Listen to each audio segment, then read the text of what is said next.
Hello everyone, welcome to Saritha current affairs YouTube channel. ಇಂದಿನ ಸಂಚಿಕೆಯಲ್ಲಿ KEA question paper analysis.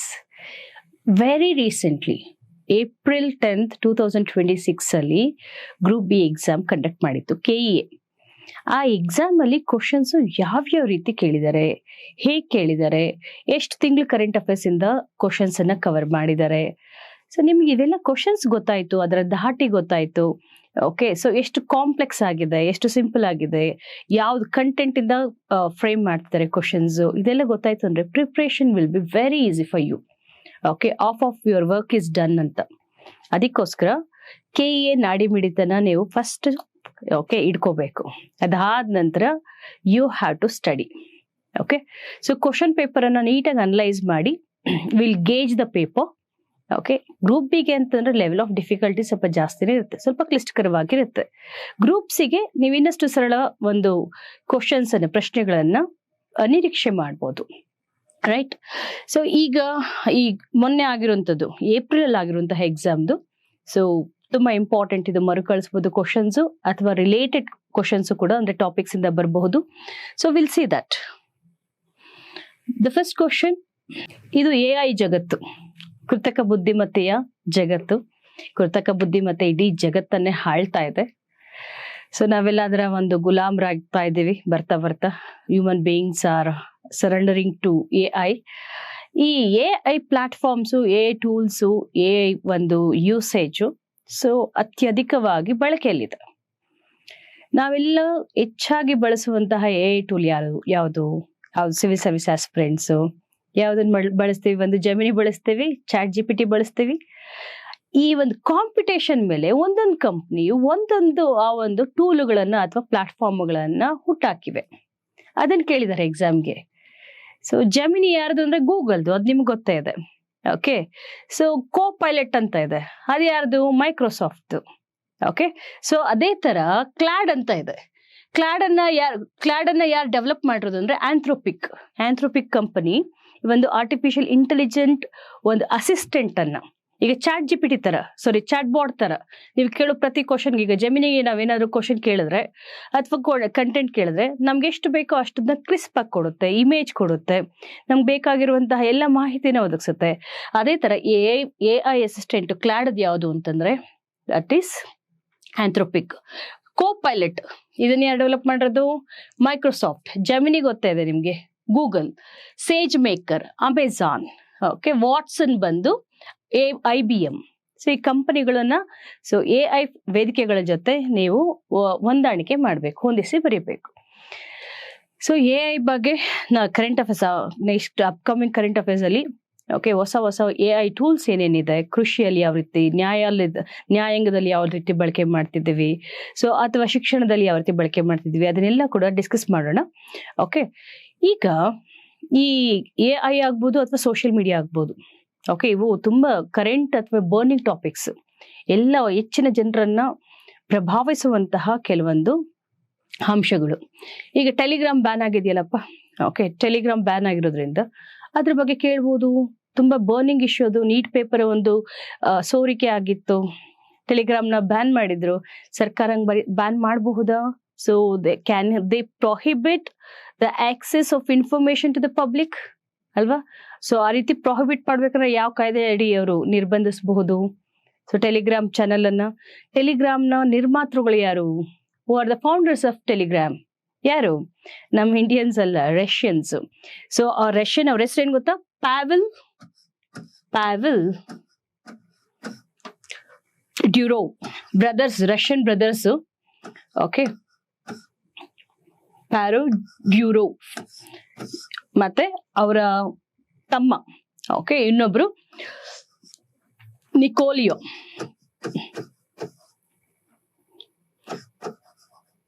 Duro, Pavel Durov, Nikolai Durov ಅಂತ ಅಂದ್ಬಿಟ್ಟು ಇವರು Russian born brothers. So ಇವರಿಬ್ರು develop ಮಾಡಿದ್ರು. The present CEO ಯಾರು ಅಂತಂದ್ರೆ Pavel Durov. Okay, so Nikolai Durov ಬಂದು architect of Telegram channel. This is the largest messaging platform. ನೀವೆಲ್ಲ ಕೂಡ ಮೆಸೇಜ್ ಮಾಡ್ಲಿಕ್ಕೆ ಬಳಸುವಂತಹ ಒಂದು ವೇದಿಕೆ. ಈ ಟೆಲಿಗ್ರಾಮ್ ಅನ್ನ ಬ್ಯಾನ್ ಮಾಡಿರೋದು ಯಾವ ಒಂದು ಕಾಯ್ದೆ ಅಡಿ? ಸೊ ಸರ್ಕಾರ ಕಾಯ್ದೆ ಅಂದ್ರೆ ಬ್ಯಾನ್ ಮಾಡಿತ್ತಲ್ಲ, ಮಾಡ್ಲಿಕ್ಕೆ ಅವಕಾಶ ಇದೆಯಾ ಅಂದ್ರೆ yes, of course, government has all the rights under IT act. IT act ಅಂತ ಕೇಳಿದ್ರ ಇನ್ಫಾರ್ಮೇಶನ್ ಟೆಕ್ನಾಲಜಿ ಆಕ್ಟ್, ಮಾಹಿತಿ ತಂತ್ರಜ್ಞಾನ ಕಾಯ್ದೆ 2000. ಇದರಲ್ಲಿ ಈ ಕಾಯ್ದೆ ಅಡಿ ಯಾವ ಸೆಕ್ಷನ್ ಕೆಳಗಡೆ ಅಂತ ಕೇಳ್ತಾರೆ. This very important. Section 69A. Section 69A ಕೆಳಗಡೆ ಸರ್ಕಾರ ಟೆಲಿಗ್ರಾಮ್ ಚಾನೆಲ್ ಅನ್ನ ನಿರ್ಬಂಧಿಸಿರೋದು. ನೀವು ಆಸ್ಪಿರೆಂಟ್ಸ್ ಆಗಿ ಇದನ್ನ ತಿಳ್ಕೋಬೇಕು. ಮತ್ತೆ ಟೆಲಿಗ್ರಾಮ್ನ ಸಂಸ್ಥಾಪಕರು. ಓಕೆ, ಸೊ ಮತ್ತೆ ಇನ್ನೊಂದೇನಪ್ಪಾ ಅಂತಂದ್ರೆ, ಈ ನೀಟ್ ಪೇಪರ್ ನ ಕಂಡಕ್ಟ್ ಮಾಡುವಂಥದ್ದು ಅದೆಲ್ಲ ಕೂಡ ಕರೆಂಟ್ ಅಫೇರ್ಸ್ ಅಲ್ಲಿ ನಾನು ಡಿಸ್ಕಸ್ ಮಾಡ್ತೀನಿ. ಜಸ್ಟ್ ಸೋಷಿಯಲ್ ಮೀಡಿಯಾಗಳದ್ದು. ಈಗ ವಾಟ್ಸ್ಆಪ್ ಫೌಂಡರ್ ಯಾರು ಅಂತ ಕೇಳ್ತಾರೆ. ಈ ಟೆಲಿಗ್ರಾಮ್ ಬಗ್ಗೆ ಒಂದು ಕಿರು ಮಾಹಿತಿ ಆಯ್ತು. ವಾಟ್ಸ್ಆಪ್ ಫೌಂಡರ್ ಯಾರು ಅಂತ, ಇದು ತುಂಬಾ ಇಂಪಾರ್ಟೆಂಟ್, ಕರೆಂಟ್ ಅಫೇರ್ಸ್ ಅಲ್ಲಿ ಇದೆ. ಯಾಕೆ ಗೊತ್ತಾ, ಮೊದ್ಲಿದ್ದವರು ಈಗ ವಾಟ್ಸ್ಆಪ್ CEO ಚೇಂಜ್ ಆಗಿದ್ದಾರೆ. ಓಕೆ, ಯಾರು ಅಂದ್ರೆ ನಮ್ಮ ಒಂದು ಕರ್ನಾಟಕದವರು, ಬೆಂಗಳೂರವರು, ಕ್ರೆಡ್ ಕಂಪನಿಯವರು, ಕುನಾಲ್ ಶಾ ಅಂತ ಅಂದ್ಬಿಟ್ಟು. ಕ್ರೆಡ್ ಫಿನ್ಟೆಕ್ ಕಂಪನಿ ಅಂತ ಒಂದಿದೆ. ಅದು ಅದ್ಭುತವಾಗಿ ಒಂದು ತನ್ನ ಬಿಸ್ನೆಸ್ ಅನ್ನ ಮಾಡ್ತಿರೋದ್ರಿಂದ ಇವರೇ ಬಂದು, ಯಾರು ಮೆಟಾದವರೇ ಬಂದು ಇನ್ವೆಸ್ಟ್ ಮಾಡಿದ್ದಾರೆ ಕ್ರೆಡ್ ಅಲ್ಲಿ, CRED ಕ್ರೆಡ್ ಅಂತ. ಅದಲ್ಲದೆ ಆ ಕ್ರೆಡ್ ಕಂಪನಿಯ ಮುಖ್ಯಸ್ಥನಾದಂತಹ ಕುನಾಲ್ ಶಾಗೆ ವಾಟ್ಸ್ಆಪ್ ನ ಒಂದು CEO ಹುದ್ದೆಯನ್ನ ಕೊಟ್ಟಿದ್ದಾರೆ ನೋಡಿ. So Indians are born intelligent ಅಂತ ಹೇಳ್ತೀವಲ್ಲ, ಇದೇ ಕಾರಣಕ್ಕೆ, right? Kunal Shah, ಬ್ಯಾಂಗ್ಳೂರಿಯನ್. Okay, so is heading the WhatsApp, right? So ಇದಾದ್ಮೇಲೆ ನೆಕ್ಸ್ಟ್ ವಾಟ್ಸ್ಆಪ್ ಗೊತ್ತು ಎಲ್ಲರಿಗೂ. ಅದಾದ್ಮೇಲೆ ಟೆಲಿಗ್ರಾಮ್ ಗೊತ್ತು. ಇದೇ ತರದ್ದು ಬೇರೆದೇನಾದ್ರೂ ಮೆಸೇಜಿಂಗ್ ಪ್ಲಾಟ್ಫಾರ್ಮ್ಸ್ ಬೇರೆ ದೇಶದಲ್ಲಿ, ಎಸ್ಪೆಷಲಿ ನಾವು ಯಾವ್ದನ್ನು ತಿಳ್ಕೊಂಡಿಲ್ಲ ಅಂದ್ರೂ ಚೈನಾ ತಿಳ್ಕೋಬೇಕು, ಅಮೆರಿಕ ತಿಳ್ಕೋಬೇಕು. ನಮ್ಮಲ್ಲಿ ಟೆಲಿಗ್ರಾಮ್ ಇದ್ದ ಹಾಗೆ ಚೈನಾದಲ್ಲಿರುವಂತಹ ಒಂದು ಮೆಸೇಜಿಂಗ್ ಪ್ಲಾಟ್ಫಾರ್ಮ್ ಯಾವುದು ಗೊತ್ತಾ? WeChat ಅಂತ. WeChat is a messaging platform. ಇವ್ರದ್ದು ಅಮೆರಿಕದು iMessage. ಯಾಕಂದ್ರೆ ಐಫೋನ್ ಗೊತ್ತಿದೆಯಲ್ಲ, iMessage.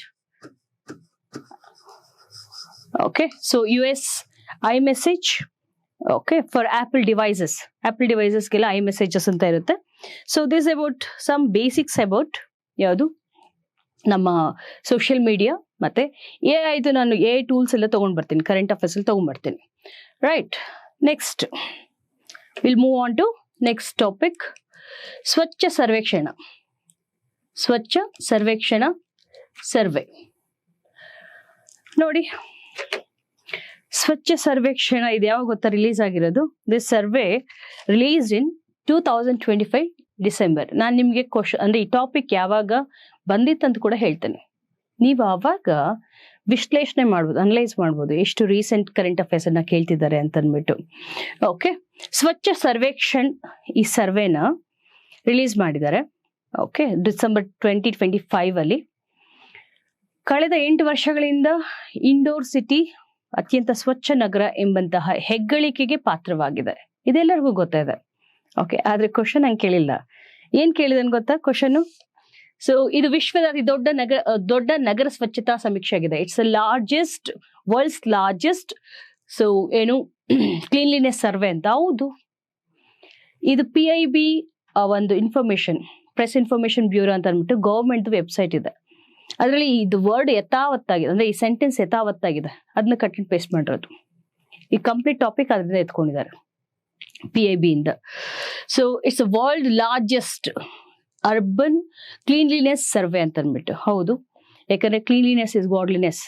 ಓಕೆ, ಗಾಂಧೀಜಿಯ ಒಂದು ತತ್ವ ಏನಿತ್ತು ಅದನ್ನ ಅನುಸರಿಸ್ಕೊಂಡು 2014ರಲ್ಲಿ ಸ್ವಚ್ಛ ಭಾರತ್ ಮಿಷನ್ ಅಂತ ತಂದ್ರು. 2016ರಲ್ಲಿ ಏನ್ ಮಾಡಿದ್ರು, ಈ ರೀತಿ ಸ್ವಚ್ಛ ಸರ್ವೇಕ್ಷಣಾ ಸರ್ವೆಯನ್ನ ಬಿಡುಗಡೆ ಮಾಡಬೇಕು.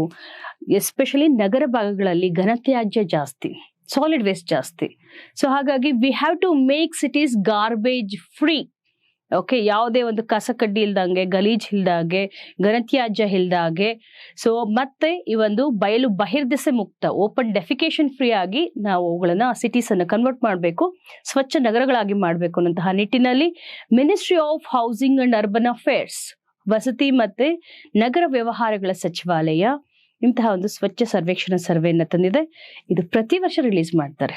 Okay, every year. ಬಟ್ ಇಲ್ಲಿ ಏನ್ ಕೇಳಿದ್ದಾರೆ, 2 ವರ್ಷಕ್ಕೊಂದ್ಸತಿ ಅಂತ.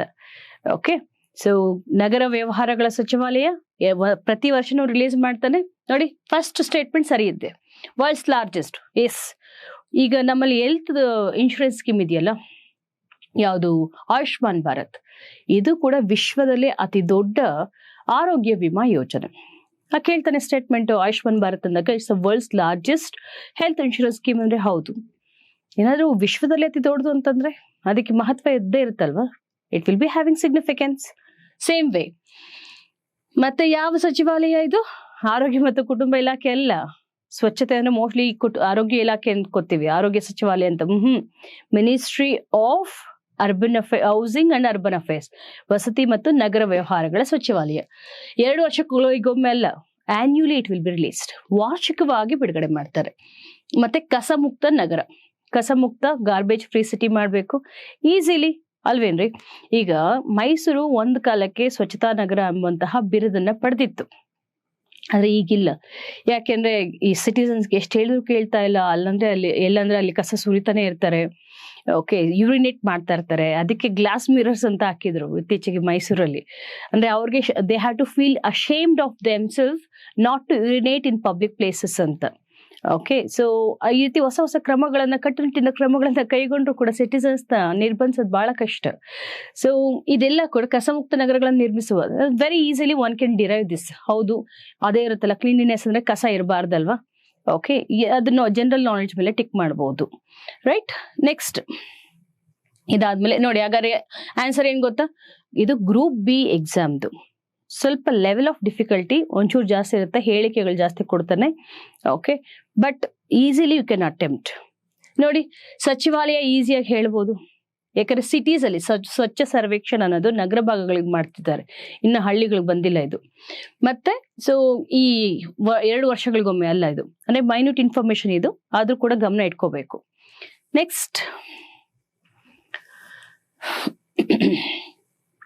VBG Ramji, most expected. ಕೆಲವೊಂದೆಲ್ಲ ಕೋರ್ ಟಾಪಿಕ್ಸ್ ಅಂತ ಹೇಳ್ತೇವೆ.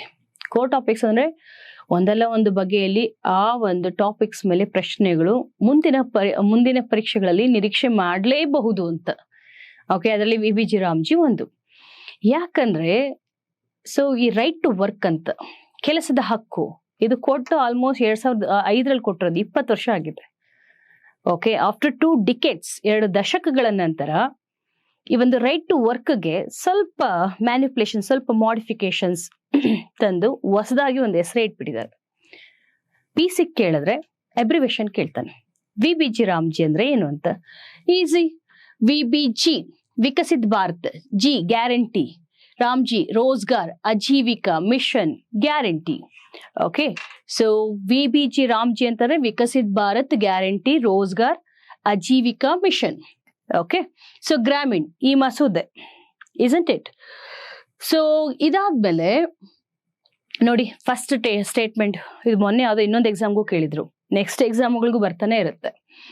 ಸೊ ಯಾಕೆ ಅಂದ್ರೆ ಜನಗಣತಿ ಹೇಳಿದ್ನಲ್ಲ 2026 ಅಲ್ಲಿ, ಈಗ ಹೌಸ್ ಲಿಸ್ಟಿಂಗ್ ಪ್ರಾರಂಭ ಆಗಿದೆಯಲ್ಲ. ಸೊ ಆಗ ಆ ಒಂದು ಜನಗಣತಿ ಟಾಪಿಕ್ ಕೂಡ 2 ಎಕ್ಸಾಮ್ಗೆ, KE ಇಂದನೇ 2 ಎಕ್ಸಾಮಿಗೆ ಬಂದಿದೆ. ಓಕೆ, ಕೆಲವೊಂದು ಟಾಪಿಕ್ಸ್ ಇದಾವೆ, ಅದನ್ನ ರಿಪೀಟ್ ಮಾಡಿದ್ದಾರೆ. ಹಾಗಾಗಿ ಸೊ ಇದು ಮೋಸ್ಟ್ ಎಕ್ಸ್ಪೆಕ್ಟೆಡ್ ಟಾಪಿಕ್. ಯಾಕಂದ್ರೆ ಇದನ್ನ ಎನ್ರೋಲ್ ಮಾಡಿರೋದು ಯಾವಾಗಿಂದ ಗೊತ್ತಾ? ಜುಲೈ 1ರಿಂದ.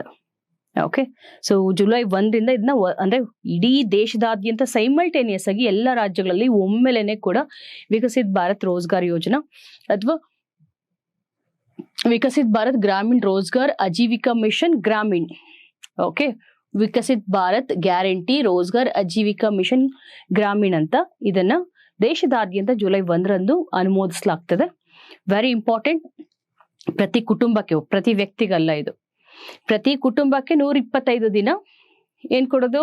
ಕೆಲಸ ಕೊಡೋದು. ಓಕೆ, ಎಂತ ಕೆಲಸ ಅದು? Unskilled labour. ಅದೇನ್ ಸ್ಕಿಲ್ಡ್ ಲೇಬರ್ ಅಲ್ಲ, ಸೆಮಿ ಸ್ಕಿಲ್ಡ್ ಅಲ್ಲ. Okay, unskilled. ಹೂಳೆತ್ತೋದು, ಸಸಿ ನೆಡೋದು, ಓಕೆ, ಸೊ ಶೌಚಾಲಯ ನಿರ್ಮಾಣ ಮಾಡೋದು, ಇವೆಲ್ಲ ಏನು ಅನ್ಸ್ಕಿಲ್ಡ್ ಲೇಬರ್ ಅಲ್ವಾ? ಇದನ್ನ ಕೊಡ್ತೀವಿ ಅಂತ ಗ್ಯಾರಂಟಿ ಕೊಡ್ತಿದ್ದಾರೆ. ಓಕೆ, ಸೊ ನಾನು ಅಂತ ಕೆಲಸ ಎಲ್ಲ ಮಾಡಲ್ಲ ಅಂದ್ರೆ no, we have assured such unskilled labour, isn't it? Next ಇದು ನೋಡಿ ಎಷ್ಟು ಕರೆಕ್ಟ್ ಆಗಿದೆ ಅಂದ್ರೆ ಈಸಿಯಾಗಿ ಹೇಳ್ಬಿಡು. ಕೆಲವು ಸ್ಟೇಟ್ಮೆಂಟ್ಸ್ ಇದೆಯಲ್ಲ, ಅದಕ್ಕೆ ನೀವು ಏನು ಬ್ರೈನ್ ಖರ್ಚು ಮಾಡೋಷ್ಟೇ ಇಲ್ಲ. ಏನ್ ಮಾಡ್ತಾರೆ, ನೀವೇ ನೋಡಿ ಊರುಗಳಲ್ಲಿ ನರೇಗಾ ವರ್ಕರ್ಸ್ ಏನ್ ಮಾಡ್ತಾರಪ್ಪ, ಸೊ ಹೂಳೆತ್ತೋದು ಅಥವಾ ಕೆರೆಗಳನ್ನ ಡಿಸಿಲ್ಟೇಷನ್, ಕೆರೆಗಳ ಹೂಳೆತ್ತುವಿಕೆ ಅಥವಾ ಅದರ ಪುನರ್ ನಿರ್ಮಾಣ ಮಾಡೋದು, ಓಕೆ, ಪುನರುಜ್ಜೀವನ ಮಾಡೋದು, ಮತ್ತೆ ಜಲಮೂಲಗಳು ಅಂತಂದ್ರೆ ಈ ವಾಟರ್ ಬಾಡೀಸ್ನ ರೆಜ್ಯುನೇಟ್ ಮಾಡೋಂಥದ್ದು, ಓಕೆ, ಸಸಿ ನೆಡೋಂಥದ್ದು, ಮರ ನೆಡೋಂಥದ್ದು, ಅವುಗಳನ್ನ ನಿರ್ವಹಣೆ ಮಾಡೋಂಥದ್ದು, ಓಕೆ. ಅಪಾರ್ಟ್ ಫ್ರಮ್ ದಟ್ ಗ್ರಾಮೀಣ ಮೂಲಸೌಕರ್ಯ, ಹಳ್ಳಿಗಳಲ್ಲಿ ಬೇಕಾಗಿರುವಂತಹ ಇನ್ಫ್ರಾಸ್ಟ್ರಕ್ಚರ್ ಅನ್ನ ಬಿಲ್ಡ್ ಮಾಡೋಂಥದ್ದು, ಸೊ ಶಾಲೆಗಳು, ಆಸ್ಪತ್ರೆಗಳು, ಇಂಥದ್ದೇನಾದ್ರು, ಸೊ ಈ ಒಂದು ಗೌರ್ಮೆಂಟ್ ಕನ್ಸ್ಟ್ರಕ್ಷನ್ಸ್ ಏನೇನಾದ್ರು ಇರುತ್ತಲ್ಲ ಅದನ್ನ ಕನ್ಸ್ಟ್ರಕ್ಟ್ ಮಾಡೋದು, ಅದನ್ನ ನಿರ್ಮಾಣ ಮಾಡೋದು, ಮತ್ತೆ ಜೀವನೋಪಾಯ ಕಾರ್ಯಚಟುವಟಿಕೆಗಳು, ಹವಾಮಾನ ಸುಧಾರಣೆಗೆ. ಈಗ ಕ್ಲೈಮೇಟ್ ಚೇಂಜ್ ಅನ್ನ ನಾವು ಮಿಟಿಗೇಟ್ ಮಾಡಬೇಕು, ಓಕೆ, ಹವಾಮಾನ ಬದಲಾವಣೆ ಇದನ್ನ ಸುಧಾರಣೆ ಮಾಡ್ಬೇಕು ಅಂತಂದ್ರೆ ಅದಕ್ಕೆ ಅಗತ್ಯ ಇರೋದು ಏನಪ್ಪ, ಕಾರ್ಬನ್ ಡೈಆಕ್ಸೈಡ್ ಎಮಿಷನ್ ಕಮ್ಮಿ ಮಾಡಬೇಕು, ಸೊ ಮರಗಳನ್ನು ಜಾಸ್ತಿ ಬೆಳೆಸಬೇಕು, ಇಸಂಟ್ ಇಟ್? ಸೊ ಅಂತಹ ಒಂದು ಎಲ್ಲ ಕೆಲಸಗಳನ್ನ ಕೈಗೆತ್ಕೋಬೇಕು. Obviously correct, okay. ಇದನ್ನ ಎರಡೇ ಮಾತೇ ಬೇಡ ನೀವು. ಇದನ್ನ ನೋಡಿದ್ರೆ ಜಲ ಸುಸ್ಥಿರತೆ, ಗ್ರಾಮೀಣ ಮೂಲಸೌಕರ್ಯ, ಜೀವನೋಪಾಯ ಚಟುವಟಿಕೆಗಳು, ಹವಾಮಾನ ಸುಧಾರಣೆ, ಎಸ್ ಇವುಗಳಿಗೆ. ಸೊ ಜೀವನೋಪಾಯ, ರಸ್ತೆ ನಿರ್ಮಾಣ ಮಾಡೋದು, ಇವೆಲ್ಲ ಕೂಡ ಈ ಒಂದು ಪ್ರಮುಖ ಈ ನಮ್ಮ ಕಾರ್ಮಿಕರನ್ನ ತೊಡಗಿಸ್ಕೊತಾರೆ. ಅಂದ್ರೆ ಈ ಒಂದು ವಿಕಸಿತ ಭಾರತ ರೋಜ್ಗಾರ್ ಯೋಜನೆದ ಕಾರ್ಮಿಕರನ್ನ ಇಲ್ಲಿ ತೊಡಗಿಸ್ಕೊತಾರೆ. ಬೇಡಿಕೆ ಆಧಾರಿತ ಧನ ಸಹಾಯ, ದಿಸ್ ಇಸ್ ರಾಂಗ್ ಆಕ್ಚುಲಿ. ಯಾಕೆ ಗೊತ್ತಾ, ಇದು ಬೇಡಿಕೆ ಆಧಾರಿತ ಅಲ್ಲ, ಇದು ಕನ್ವರ್ಟ್ ಮಾಡಿದೆ. ಮೊದಲಿದ್ದು MG ನರೇಗಾದಲ್ಲಿ ರೈಟ್ ಬೇಸ್ಡ್ ಮತ್ತೆ ಡಿಮ್ಯಾಂಡ್ ಲೆಡ್ ಸ್ಕೀಮ್ ಅಂತ. ಇದು ಏನ್ ಗೊತ್ತಾ, ಡಿಮ್ಯಾಂಡ್ ಲೆಡ್ ಅಲ್ಲ, ಓಕೆ, ಬೇಡಿಕೆ ಆಧಾರಿತ ಅಲ್ಲ. ಬಜೆಟ್ ಕ್ಯಾಪ್ಡ್, ನಾನು ಇಷ್ಟು ಬಜೆಟ್ ಇಟ್ಟಿದ್ದೀನಪ್ಪ, ಇಷ್ಟೊಳಗಡೆ ಮುಗಿಸ್ಬೇಕು, ನಿನ್ ಬೇಡಿಕೆ ಹೆಚ್ಚಾದಂಗೆಲ್ಲ ನಾನು ಹೆಚ್ಚಿಗೆ ಅನುದಾನಗಳು ಕೊಡಲ್ಲ, ಬಜೆಟ್ ಕ್ಯಾಪ್ ಮಾಡಿದ್ದಾರೆ, ಇಷ್ಟೇ ಕೊಡೋದು ಅಂತ. ಎರಡನೇದು ಸಪ್ಲೈ ಡ್ರಿವನ್, ಓಕೆ, ನಾನು ಎಷ್ಟು ಕೊಡ್ತೀನೋ ಅಷ್ಟರಲ್ಲಿ ನಿನ್ ವರ್ಕ್ ಮುಗಿಸ್ಬೇಕು, ಓಕೆ. ಸೊ ಮೊದಲು ಬೇಡಿಕೆ ಆಧಾರಿತವಾಗಿ ಕಾಮಗಾರಿಗಳನ್ನ ಕೈಗೊಳ್ತಿದ್ರು, ಇಲ್ಲಿ ನೋ ಸಪ್ಲೈ ಡ್ರಿವನ್, ಓಕೆ. ಎಷ್ಟು ಪೂರೈಕೆ ಮಾಡ್ತಿದ್ದಾರೆ, ಎಷ್ಟು ಅನುದಾನ ಬರ್ತಿದೆ ಸೆಂಟರ್ ಇಂದ, ಅದರ ಮೇರೆಗೆ ಇಲ್ಲಿ ಈ ಒಂದು ಕಾಮಗಾರಿಗಳನ್ನ ಕೈಗೆತ್ಕೊಳ್ಳುವಂಥದ್ದು ಅಂತ. ಇಂಪಾರ್ಟೆಂಟ್ ಪ್ರಾವಿಷನ್ ನೆಕ್ಸ್ಟ್ ನೋಡಿ, ಇದು ಬೇಡಿಕೆ ಆಧಾರಿತದ ಸಹಾಯ ಅಲ್ಲ, ಓಕೆ, ಸಪ್ಲೈ ಡ್ರಿವನ್ ಇದು. ಸೊ ಪೂರೈಕೆ ಆಧಾರಿತ. ಮತ್ತೆ ಈ ಹೆಚ್ಚಿನ ರಾಜ್ಯಗಳಲ್ಲಿ ಕೂಲಿ ವೆಚ್ಚದ ಹಂಚಿಕೆಯು ಕೇಂದ್ರ ಮತ್ತು ರಾಜ್ಯಗಳ ನಡುವೆ 60-40. ಇದಕ್ಕೆ ಗಲಾಟೆ ಆಗ್ತಾ ಇರೋದು. ಕೆಲವು ರಾಜ್ಯಗಳು ಇದನ್ನ ವಿರೋಧ ಮಾಡ್ತಿರ್ತವೆ. ಯಾಕೆ ಗೊತ್ತಾ, ಮೊದ್ಲು ಹೆಂಗಿತ್ತು ಅಂದ್ರೆ, ಈ ಕೂಲಿ ಕೊಡ್ತಿದ್ರಲ್ಲ ಕೆಲ್ಸಗಾರರಿಗೆ 100% ಯಾರು ಕೊಡ್ತಿದ್ರು ಅಂದ್ರೆ ಸೆಂಟರೇ ಕೊಡ್ತಿತ್ತು. ಸಾಮಗ್ರಿಗಳಿಗೇನೋ ಸ್ಟೇಟ್ ಕೊಡ್ತಿತ್ತು ಬಿಡಿ, 60-40 ರೇಷಿಯೋದಲ್ಲಿ ಸಾಮಗ್ರಿಗಳಿಗೆ ಅಂತ ಅಂದ್ಬಿಟ್ಟು ಸ್ಟೇಟ್ ಕೊಡ್ತಿತ್ತು. 100% ಕೂಲಿ ಕೊಡ್ತಾ ಇದ್ದು ಸೆಂಟರೇ. ಇವಾಗ ಕೂಲಿಯಲ್ಲಿ ಶೇರ್ ಇದೆ, ಸ್ಟೇಟ್ಸ್ಗೆ 40%, ಸೆಂಟರ್ಗೆ 60% ಅಂತ. ಹಾಗಾಗಿ it's a burden on their exchequer. ಅವ್ರ ಖಜಾನೆ ಮೇಲೆ ಹೊಡೆತ ಬೀಳ್ತದೆ, ಅದಕ್ಕೆ ಬೊಬ್ಬೆ ಹೊಡಿತಿದ್ದಾರೆ ಯಾರು, ರಾಜ್ಯಗಳು, ಇಸಂಟ್ ಇಟ್? ಸೊ 60-40 ರೇಷಿಯೋ ಎಲ್ಲ ಮೆಜಾರಿಟಿ ಸ್ಟೇಟ್ಸ್ಗೆ ಹಂಗಿರುತ್ತೆ. 90:10 ಯಾವ್ದಕ್ಕಿರುತ್ತೆ ನಿಮ್ಗೆ ಗೊತ್ತಿದೆ, ಯಾವುದು, ಈಶಾನ್ಯ ರಾಜ್ಯಗಳು ಮತ್ತೆ ಹಿಮಾಲಯನ್ ರಾಜ್ಯಗಳು. 90:10 ಅಂದ್ರೆ 90 ಸೆಂಟರ್ ಕೊಡುತ್ತೆ, 10% ಈ ಸ್ಟೇಟ್ಸ್ ಕೊಡ್ಬೇಕು. ಮತ್ತೆ ಯೂನಿಯನ್ ಟೆರಿಟರೀಸ್ಗೆ, ಕೇಂದ್ರಾಡಳಿತ ಪ್ರದೇಶಗಳು, ಡೆಲ್ಲಿ ಪುಡಿಚೇರಿ ಬಿಟ್ಟು, ಡೆಲ್ಲಿ ಪುಡಿಚೇರಿ ಮತ್ತೆ ಜಮ್ಮು ಕಾಶ್ಮೀರ, ಲಡಾಖ್ ಇದೆಯಲ್ಲ ಅದನ್ನ ಬಿಟ್ಟು, ಸೊ ಇದಕ್ಕೆ ಬೇರೆ ಒಂದು ಯೂನಿಯನ್ ಟೆರಿಟರೀಸ್ಗೆ 100% ಕೇಂದ್ರನೇ ಕೊಡುತ್ತೆ, ಓಕೆ. ಈ ರೀತಿ ಅನುದಾನ ಇದೆ. ಸೊ ಇದಕ್ಕೆ ಗಲಾಟೆ ಆಗ್ತದೆ. ಮತ್ತೆ ಇನ್ನೊಂದು ಹೊಸ ಮಾರ್ಪಾಡು ಏನ್ ಗೊತ್ತಾ, ಇದರಲ್ಲಿ 125 days ನೆನಪಿರ್ಬೇಕು. ಡಿಮ್ಯಾಂಡ್ ಡ್ರಿವನ್ ಅಲ್ಲ, ಇದು supply driven, okay. So next budget cap ಮಾಡಿದ್ದಾರೆ. ಅದಾದ್ಮೇಲೆ 60 ದಿನ ಕೊಡಲ್ಲ ಕೂಲಿ. ಯಾವಾಗ ಕೊಡಲ್ಲ ಗೊತ್ತಾ, ಹಾರ್ವೆಸ್ಟಿಂಗ್ ಸೀಸನ್ ಅಲ್ಲಿ. ಹಾರ್ವೆಸ್ಟಿಂಗ್ ಸೀಸನ್ ಮತ್ತೆ ಸೋಯಿಂಗ್ ಸೀಸನ್, ಬಿತ್ತನೆ ಮಾಡ್ಬೇಕಾದ್ರೆ, ಕೊಯ್ಲು ಕಟಾವು ಮಾಡ್ಬೇಕಾದ್ರೆ, ಆವಾಗ ಈ ರೈತರಿಗೆ ಹೆಲ್ಪ್ ಆಗ್ಲಿ ಅಂದ್ಬಿಟ್ಟು ಅಂತ ಟೈಮಲ್ಲಿ ಕೆಲಸ ಕೊಡಲ್ಲ, ಓಕೆ. ಆವಾಗ ಅದನ್ನ ಸೀಸ್ ಮಾಡ್ತಾರೆ. ಯಾಕಂದ್ರೆ ಕೂಲಿ ಕೆಲಸ ಅವಾಗ ಅವ್ರಿಗೆ ಸಿಗುತ್ತೆ, ಅವಾಗ ಅವ್ರ ಹೊಟ್ಟೆ ಪಟ್ ಕಳಿಯುತ್ತೆ. ಸೊ ಯಾವಾಗ ಬೇಸಿಗೆ ಇರುತ್ತೆ, ವಿಂಟರ್ ಸೀಸನ್ ಇರುತ್ತೆ, ಅಂತ ಟೈಮಲ್ಲಿ ಎಲ್ಲಿ ಕೂಲಿ ಸಿಗಲ್ಲ, ಆ ಟೈಮಲ್ಲಿ ಸರ್ಕಾರ ಕೆಲಸ ಕೊಡಬೇಕು.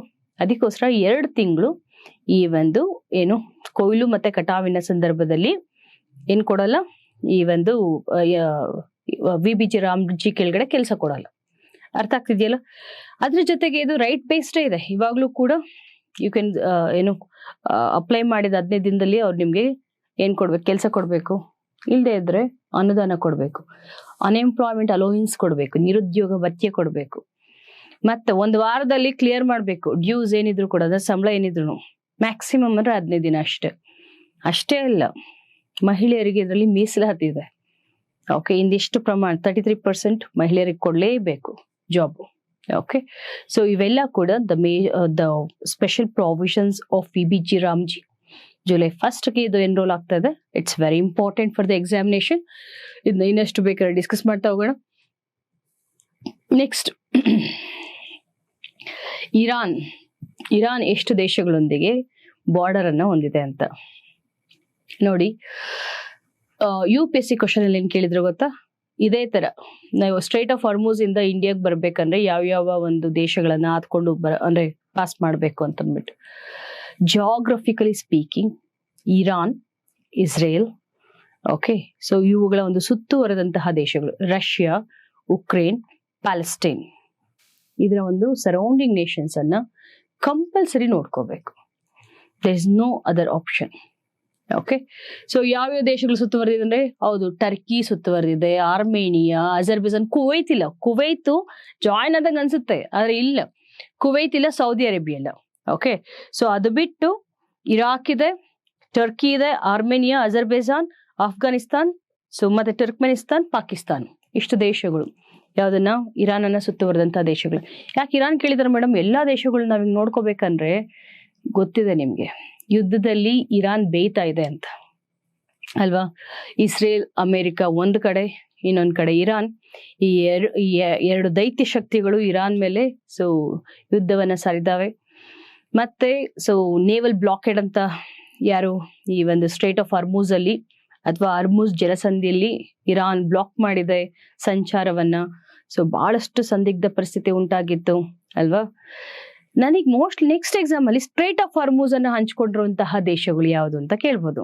ಇನ್ನೇನು ಉತ್ತರಕ್ಕೆ ಇಲ್ಲಿ ಸ್ಟ್ರೈಟ್ ಆಫ್ ಹಾರ್ಮುಜ್ ಇಲ್ಲಿದೆ ಅಂತಂದ್ರೆ, ಓಕೆ, ಇದು ಸ್ಟ್ರೈಟ್ ಆಫ್ ಹಾರ್ಮುಜ್ ಅಂತ ಅನ್ಕೊಳ್ಳಿ. ಎಷ್ಟು ಸ್ಟ್ರೈಟ್ ಆಫ್ ಹಾರ್ಮುಜ್ ಬಂದು 33 ಕಿಲೋಮೀಟರ್ದು ಒಂದು ಸ್ಟ್ರಿಪ್ ಅಷ್ಟೇ. ಓಕೆ, ಸೊ ಜಲಸಂಧಿ 35 ಕಿಲೋಮೀಟರ್. ಓಕೆ, ಈ ಕಡೆ ಇರೋದು ಯಾವುದು? ಈ ಕಡೆ ಇನ್ಯಾರು?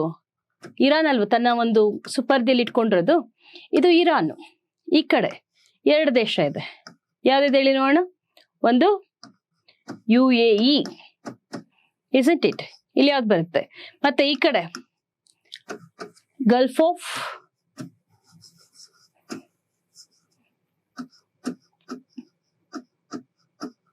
Persian Gulf. ಓಕೆ, ಈ ಕಡೆ ಗಲ್ಫ್ ಆಫ್ ಒಮಾನ್. ಈ ಸರಿ ಇದನ್ನ ಕೇಳ್ತಾನೆ. Okay, so please remember, it's very important. ಯಾವುದು ನಿಮಗೆ ಈ ಸ್ಟ್ರೈಟ್ ಆಫ್ ಹಾರ್ಮುಜ್ದು ಈ ಕಡೆ UAE, ಓಕೆ, ಈ ಕಡೆ ಇರಾಕ್, ಇಲ್ಲಿ ಸ್ಟ್ರೈಟ್ ಆಫ್ ಹಾರ್ಮುಜ್. ಓಕೆ, ಈ ಕಡೆ ಇರೋದು ಪರ್ಷಿಯನ್ ಗಲ್ಫ್, ಈ ಕಡೆ ಇರೋದು ಗಲ್ಫ್ ಆಫ್ ಒಮಾನ್. ಸೊ ಇದ್ರ ಮೇಲೆ ಪ್ರಶ್ನೆ ಕೇಳುವಂತಹ ಸಂಭಾವನೀಯತೆ ಬಹಳ ಇದೆ. ಹಾರ್ಮುಜ್ ಸುತ್ತ ಇರುವಂತಹ ದೇಶಗಳು ಯಾವುದು ಅಂತ ಕೇಳ್ಬೋದು. ಓಕೆ, ನೆಕ್ಸ್ಟ್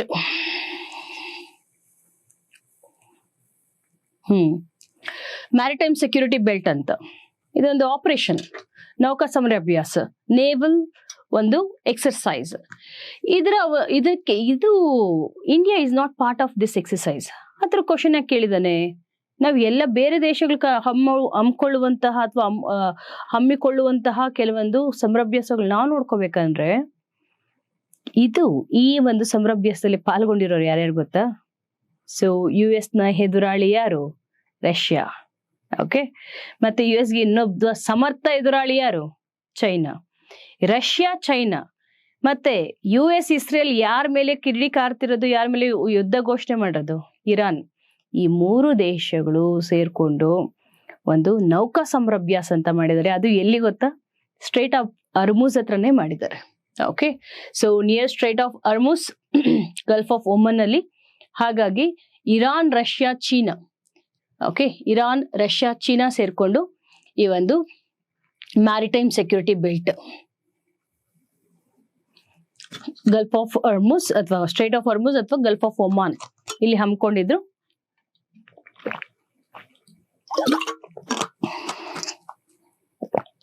ಆ ನಿಟ್ಟಿನಲ್ಲಿ it place very important role.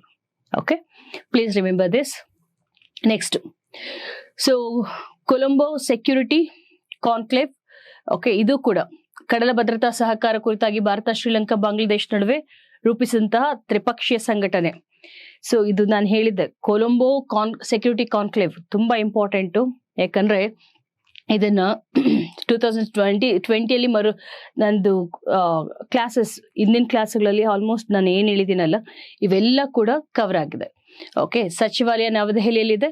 Okay, Seychelles ಹೊಸ ಪೂರ್ಣಕಾಲಿಕ ಸದಸ್ಯರಾಗಿದೆ. ಕರೆಕ್ಟ್.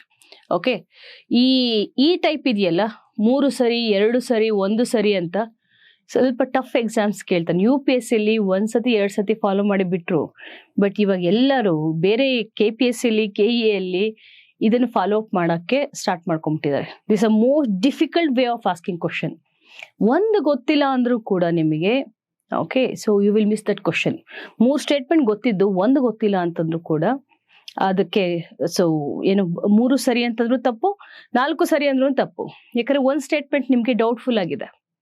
ಓಕೆ, ಸೊ ಅದ್ರ ಬಗ್ಗೆ ಓದ್ಕೊಂಡಿಲ್ಲ, 3 ಗೊತ್ತಿದ್ರು ಕೂಡ ಅಲ್ಲಿ ವೇಸ್ಟ್ ಆಗ್ಬಿಡುತ್ತೆ. ಹಾಗಾಗಿ ಇಂತಹ ಕ್ವಶನ್ಸ್ ಅನ್ನ ತುಂಬಾ ಕೇರ್ಫುಲ್ ಆಗಿ ಡೀಲ್ ಮಾಡಿ. If you know all the 4 option, so then you take the risk. Very difficult. Next, Khelo India ಚಳಿಗಾಲದ ಕ್ರೀಡೆಗಳು.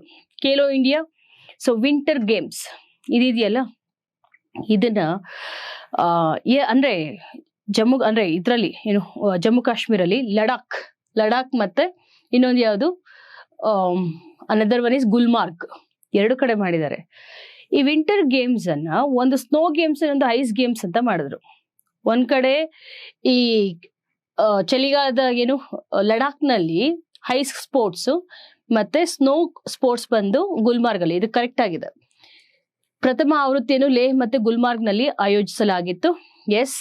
ಓಕೆ, ಖೇಲೋ ಇಂಡಿಯಾದ ಚಳಿಗಾಲದ ಕ್ರೀಡೆಗಳ ಅಧಿಕೃತ ಚಿಹ್ನೆ ಶೀನ್ ಹಿ ಶಿ. ಓಕೆ, ಅಂದ್ರೆ ಸ್ನೋ ಲೆಪರ್ಡ್ ನ ಮಾಸ್ಕತ್ ಅದು. ಓಕೆ, ಶೀನ್ ಹಿ ಶಿ ಅಂತ ಅಂದ್ಬಿಟ್ಟು ಅದನ್ನ ಚಳಿಗಾಲದ ಒಂದು ಏನು ಈ ಒಂದು ಏನು ಖೇಲೋ ಇಂಡಿಯಾ ಸ್ಪೋರ್ಟ್ಸ್ ನ ಲಾಂಛನವಾಗಿ ಇಟ್ಕೊಂಡಿದ್ರು. ರೈಟ್. ಹಿಮಾಚಲ್ ಪ್ರದೇಶ ತಂಡ ಅಗ್ರಸ್ಥಾನ ಅಂತ ಇಲ್ಲ, 2ನೇ ಸ್ಥಾನ. ಇಂಡಿಯನ್ ಆರ್ಮಿ ಬಂದು ಫಸ್ಟ್ ಅತಿ ಹೆಚ್ಚು ಮೆಡಲ್ಸ್ ಅನ್ನ ಪಡ್ಕೊಂಡಿರೋದು Indian army. Second highest medals ತಗೊಂಡಿರೋದು Himachal Pradesh bagged second highest number of awards. First ಬಂದು ಇಂಡಿಯನ್ ಆರ್ಮಿ. ರೈಟ್. ಸೊ ಇದು 6th ಖೇಲೋ ಇಂಡಿಯಾ ಕ್ರೀಡೆಗಳ ಪ್ರಥಮ ಆವೃತ್ತಿ ಅಲ್ಲ, 6ನೇ ಒಂದು ಆವೃತ್ತಿ ಎಲ್ಲಿ ನಡೀತು ಅಂತಂದ್ರೆ ಲೇಹ್ ಮತ್ತೆ ಗುಲ್ಮಾರ್ಗ್ ಅಲ್ಲಿ. ನೋಡಿ ಎಷ್ಟು ಮೈನ್ಯೂಟ್ ಇನ್ಫಾರ್ಮೇಶನ್ ಕನ್ಫ್ಯೂಸ್ ಮಾಡಿದ್ದಾನೆ ಅಂದ್ರೆ, ಇದು ಪ್ರಥಮ ಅಂತಿದೆಯಲ್ಲ, ದಟ್ಸ್ ರಾಂಗ್. 6th. ಮತ್ತೆ ಐಸ್ ಸ್ಪೋರ್ಟ್ಸ್ ಲಡಾಖ್ ಅಲ್ಲಿ, ಕರೆಕ್ಟ್. ಮತ್ತೆ ಸ್ನೋ ಸ್ಪೋರ್ಟ್ಸ್ ಗುಲ್ಮಾರ್ಗ್ ಅಲ್ಲಿ, ಇದು ಸರಿ ಇದೆ. ಓಕೆ, ಅಧಿಕೃತ ಚಿಹ್ನೆ ಅಥವಾ ಮಾಸ್ಕತ್ ಅಂತ ಹೇಳ್ತೀವಲ್ಲ, ಮಾಸ್ಕತ್.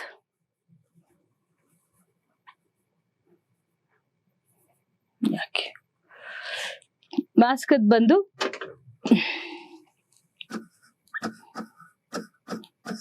Shein e she.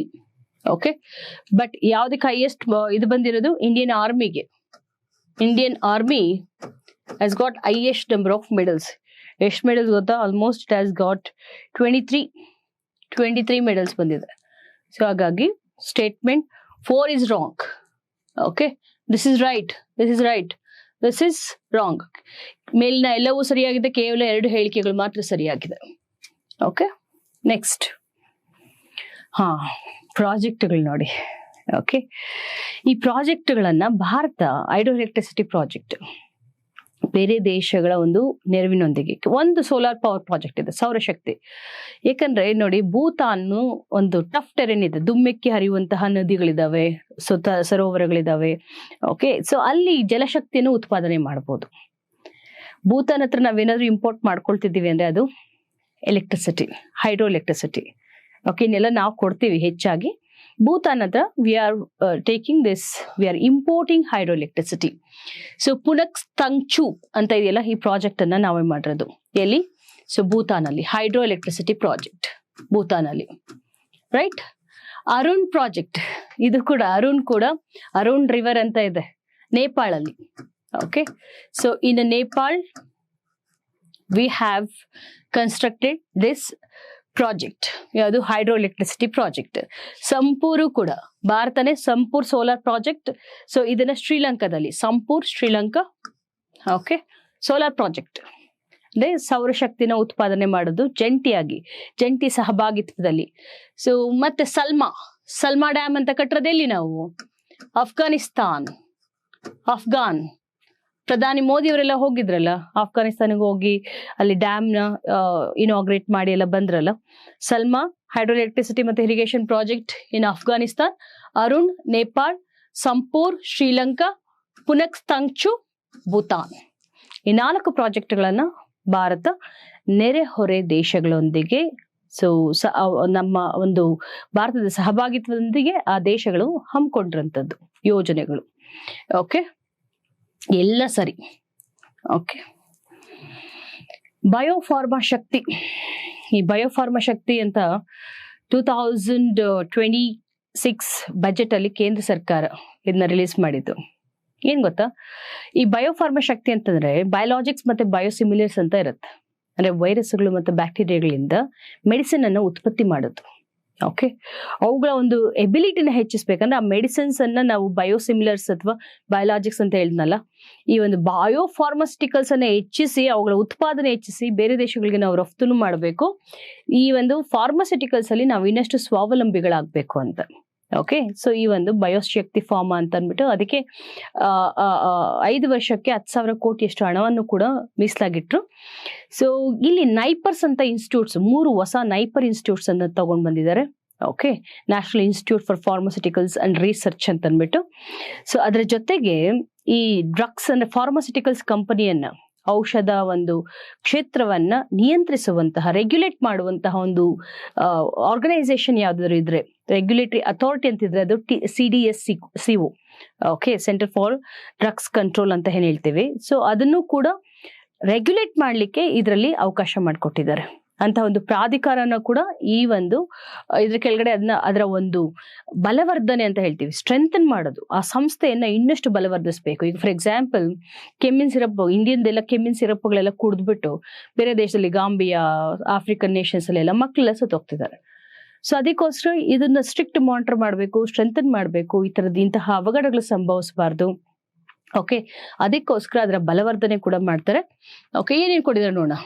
ಸೊ ಬಯೋಫಾರ್ಮಾ ಮತ್ತು ಜೈವಿಕ ಔಷಧಿಗಳನ್ನ ಆರೋಗ್ಯ ಸೇವೆ ಉತ್ಪಾದನಾ ಕಾರ್ಯತಂತ್ರ ಕೇಂದ್ರವಾಗಿಸುವ ಔಷಧಿ ಉತ್ಪನ್ನಗಳ ಕುರಿತಾದ ದೃಷ್ಟಿಕೋನ. ಹೌದು, ಇಟ್ಸ್ ರಿಲೇಟೆಡ್ ಟು ಫಾರ್ಮಾಸ್ಯೂಟಿಕಲ್ಸ್ ಅಂತ ಹೇಳಿದ್ದಾರೆ. ಎಸ್, ಆಬ್ವಿಯಸ್ಲಿ ಇದೆಯಲ್ಲ ನೈಪರ್ಸ್ ಹೊಸ ಸಂಸ್ಥೆ ಸ್ಥಾಪಿಸೋದು ಆಲ್ರೆಡಿ ಇದೆ ನಮ್ಮಲ್ಲಿ 6-7 ಇದಾವೆ. ಅದ್ರ ಜೊತೆಗೆ ಇನ್ನೊಂದು 3 ಹೊಸದಾಗಿ ಈ ಒಂದು ಬಜೆಟ್ ಅಲ್ಲಿ ಹೊಸದಾಗಿ 3 ಹೊಸ ಇನ್ಸ್ಟಿಟ್ಯೂಟ್ಸ್ ಅನ್ನು, ನೈಪರ್ ಇನ್ಸ್ಟಿಟ್ಯೂಟ್ಗಳನ್ನ, national institute for pharmaceuticals education and research ಅಂತ ಹೊಸದಾಗಿ 3 ತರದು ಅಂತ. ಮತ್ತೆ CDSCO, central drugs standard control organisation, ಇದರ ಒಂದು ಸಾಮರ್ಥ್ಯ ಹೆಚ್ಚಿಸೋದು, ಬಲವರ್ಧನೆ ಮಾಡಿ, ಸ್ಟ್ರೆಂಥನಿಂಗ್ ದಿ CDSCO ಆರ್ಗನೈಸೇಷನ್. ಇದು ಸರಿ, ಇದು ಸರಿ, ಇದು ಸರಿ, ಇದು ಸರಿ. ಎಲ್ಲ ಜಿಲ್ಲೆಗಳಲ್ಲಿ ಹೊಸ ವೈದ್ಯಕೀಯ ಕಾಲೇಜುಗಳು, ಅದನ್ನ ಯಾಕೆ ಇಲ್ಲಿ ತರ್ತಾರೆ? ಬಯೋಫಾರ್ಮಾ ಶಕ್ತಿ ಅಂದ್ರೆ something should be related to pharmaceuticals, ಔಷಧಿಗಳಿಗೆ ಸಂಬಂಧಿಸಿದಾಗೆ ಕಾಲೇಜುಗಳನ್ನ ಏನಕಪ್ಪ ತರೀತಾರೆ? ಸೊ ಜನರಲ್ ನಾಲೆಜ್ ಅಪ್ಲೈ ಮಾಡಿದ್ರೆ ಈಸಿಯಾಗಿ ನೀವು ಎಲಿಮಿನೇಟ್ ಮಾಡ್ಬೋದು. ಸೊ 3 ಹೇಳಿಕೆಗಳು ಮಾತ್ರ ಸರಿ, ಇದು ತಪ್ಪು. Right, this is wrong. Next urban challenge fund ಅಂತ. ಓಕೆ, ಸೊ ನೋಡಿ ಇವೆಲ್ಲ ಕೂಡ 2026 ನಾನು ಇಷ್ಟೊತ್ತು ಮಾತಾಡಿದ್ದು, ಇದು ಮಾತ್ರ 2025 ಸ್ವಚ್ಛ ಸರ್ವೇಕ್ಷಣ ಬಂದು 2025. ಸೊ ಅರ್ಬನ್ ಚಾಲೆಂಜ್ ಫಂಡ್ ಅಂತ ಅಂದ್ಬಿಟ್ಟು ಇದೇನ್ ಗೊತ್ತಾ, 1 ಲಕ್ಷ ಕೋಟಿ ಹಣದಲ್ಲಿ ಈ ಒಂದು ಅರ್ಬನ್ ಚಾಲೆಂಜ್ ಫಂಡ್ ಅಂತ ತಂದಿದ್ದಾರೆ. ಈಗ ಅರ್ಬನ್ ಇನ್ಫ್ರಾಸ್ಟ್ರಕ್ಚರ್, ಅರ್ಬನ್ ಪ್ರಾಜೆಕ್ಟ್ಸ್ ಗಳಿಗೆ ದುಡ್ಡು ಬೇಕಲ್ಲ, ಅದಕ್ಕೆ ಅರ್ಬನ್ ಚಾಲೆಂಜ್ ಫಂಡ್ ಅಂತ ತಂದು 1 ಲಕ್ಷ ಕೋಟಿಯಲ್ಲಿ ಸೊ ಸರ್ಕಾರ ಕೊಡುತ್ತೆ. ಇವಾಗ ಏನೋ ಒಂದು ಪ್ರಾಜೆಕ್ಟ್ ಮಾಡ್ಬೇಕು ಅಂತ ಇದ್ದಾರೆ, ಯಾವ್ದೋ ಒಂದು ಸೇತುವೆ ಕಟ್ಟಬೇಕು ಅಂತಿದ್ದಾರೆ, ಅದೊಂದು ಪ್ರಾಜೆಕ್ಟ್, ಅರ್ಬನ್ ಪ್ರಾಜೆಕ್ಟ್. ಅದಕ್ಕೆ 25% ಗೌರ್ಮೆಂಟ್ ಕೊಡುತ್ತೆ. ಯಾವ ಗೌರ್ಮೆಂಟು? Central government. ಇನ್ 25% ಸ್ಟೇಟ್ ಕೊಡ್ಬೇಕು, ಇನ್ನು ಉಳಿದಿದ್ದನ್ನ ಪ್ರೈವೇಟ್ ಅವ್ರು ಹಾಕೋಬೇಕು ಈ ಫಂಡ್ ಅಲ್ಲಿ. ಓಕೆ, ಹಾಗಾದ್ರೆ ಶೇರ್ ಎಷ್ಟು ಸೆಂಟರ್ದು? 25%. ಸೊ ಎಷ್ಟು ಲಕ್ಷ ಕೋಟಿ ಇದು? 1 ಲಕ್ಷ ಕೋಟಿ ಇರುವಂತದ್ದು. Okay, centrally sponsored, central complete ಆಗಿ ಇದನ್ನೇನು ಫಂಡ್ ಅಂದ್ರೆ ಗೊತ್ತಲ್ಲ ನಿಮ್ಗೊಂದು ನೀತಿ, ಏನಕ್ಕೆ ಸೊ ಅರ್ಬನ್ ಚಾಲೆಂಜ್ ಫಂಡ್ ಅಂದ್ರೆ ಈ ಒಂದು ಅರ್ಬನ್ ಏರಿಯಾಸ್ ಅಲ್ಲಿ ಇನ್ಫ್ರಾಸ್ಟ್ರಕ್ಚರ್ ನ ಡೆವಲಪ್ ಮಾಡ್ಲಿಕ್ಕೆ ದುಡ್ಡು ಬೇಕಲ್ಲ, ಕೆಲವು ಸತಿ ಫೈನಾನ್ಸ್ ಮಾಡ್ಬೇಕಾಗತ್ತೆ. ಸೊ ಅವಾಗ ಈ ಒಂದು ಪ್ರಾಜೆಕ್ಟ್ ಅನ್ನ ಸ್ಟಾರ್ಟ್ ಮಾಡ್ಲಿಕ್ಕೆ ಈ ರೀತಿ ಫಂಡ್ ಅನ್ನ ಪೂಲ್ ಮಾಡಬೇಕು. ಸೆಂಟರ್, ಸ್ಟೇಟ್ ಮತ್ತೆ ಪ್ರೈವೇಟ್ ಇನ್ಸ್ಟಿಟ್ಯೂಷನ್ ಅಥವಾ ಪ್ರೈವೇಟ್ ಇನ್ವೆಸ್ಟರ್ಸ್ ಕೊಡ್ತಾರೆ. ಓಕೆ, ಸೊ ಇದು ಆಲ್ಮೋಸ್ಟ್ ಒಂದು ವರ್ಷಕ್ಕೆ 1 ಲಕ್ಷ ಕೋಟಿ ಕೊಡುತ್ತಂತೆ ಕೇಂದ್ರ ಸರ್ಕಾರ. ಇನ್ನು ಉಳಿದಿದ್ದು ಅಂದ್ರೆ ಇದು ಆಲ್ಮೋಸ್ಟ್ 5 ವರ್ಷಕ್ಕೆ 5 ಇಯರ್ಸ್ಗೆ 4 ಲಕ್ಷ ಕೋಟಿ ಕೇಂದ್ರ ಸರ್ಕಾರ ಕೊಡುವಂತಹ ಒಂದು ಫಂಡ್ ಇದಾಗಿದೆ. ಓಕೆ, ಸೊ ಇದಿದೆಯಲ್ಲ, ದಿಸ್ ಇಸ್ ರಾಂಗ್. ಎಂತ ಸಿಟಿಗಳಲ್ಲಿ ಇನ್ಫ್ರಾಸ್ಟ್ರಕ್ಚರ್ ಡೆವಲಪ್ ಮಾಡ್ಲಿಕ್ಕೆ ಅಂದ್ರೆ, ಯಾವ ಒಂದು ಸಿಟಿಯಲ್ಲಿ 1 ಲಕ್ಷಕ್ಕಿಂತ ಹೆಚ್ಚು 10 ಲಕ್ಷಕ್ಕಿಂತ 10 lakhs more than 10 lakh population ಇರ್ತಾರಲ್ಲ. ಫಾರ್ ಎಕ್ಸಾಂಪಲ್ ಬೆಂಗಳೂರಲ್ಲಿ ಬಂದು ಸೊ ಕೋಟಿಗಿಂತ ಜಾಸ್ತಿ ಇದ್ದಾರೆ. ಓಕೆ, 10 ಲಕ್ಷಕ್ಕಿಂತ ಜಾಸ್ತಿ ಇರುವಂತಹ ಪಾಪ್ಯುಲೇಷನ್ ಇರುವಂತಹ ನಗರಗಳಲ್ಲಿ ಇನ್ಫ್ರಾಸ್ಟ್ರಕ್ಚರ್ ನ ಡೆವಲಪ್ ಮಾಡ್ಲಿಕ್ಕೆ ಅಂದ್ರೆ ಆ ಒಂದು ಕೇಂದ್ರ ಸರ್ಕಾರ ದುಡ್ಡು ಕೊಡುತ್ತೆ. ಅದನ್ನೇ ಅರ್ಬನ್ ಚಾಲೆಂಜ್ ಫಂಡ್ ಅಂತ ಕರಿತೀವಿ. ಪಾಪ್ಯುಲೇಷನ್ ಎಷ್ಟಿರ್ಬೇಕು? It should be more than 10 lakh, right? Next ನೋಡಿ, ಇದು ರಾಂಗು. 25% ಕೊಡುತ್ತೆ. ಇದು ರಾಂಗು. ಅಂದಾಜಿನ ಪ್ರಕಾರ 1 ಕೋಟಿ ಅದಕ್ಕಿಂತ ಹೆಚ್ಚಿನ ಜನಸಂಖ್ಯೆ, ಸೊ 10 ಲಕ್ಷ ಇರಬೇಕು. ಸೊ ಬ್ಯಾಂಕ್ಗೆ ಅಂಗೀಕಾರಾರ್ಹವಾದ ಆಸ್ತಿ ವರ್ಗಾಯಿಸುವುದು ಇದರ ಪ್ರಮುಖ ಲಕ್ಷಣವಾಗಿದೆ. ಹೌದು. ಓಕೆ, ನೆಕ್ಸ್ಟ್ ಸಾಲ ಮರುಪಾವತಿ ಖಾತ್ರಿಯು ಕೂಡ ಈ ಯೋಜನೆ ಫಂಡ್ ಅಂಶವಾಗಿದೆ. ಎಸ್, 2 ಹೇಳಿಕೆಗಳು ಮಾತ್ರ ಸರಿಯಾಗಿದೆ. ಇದು ನೋಡಿ,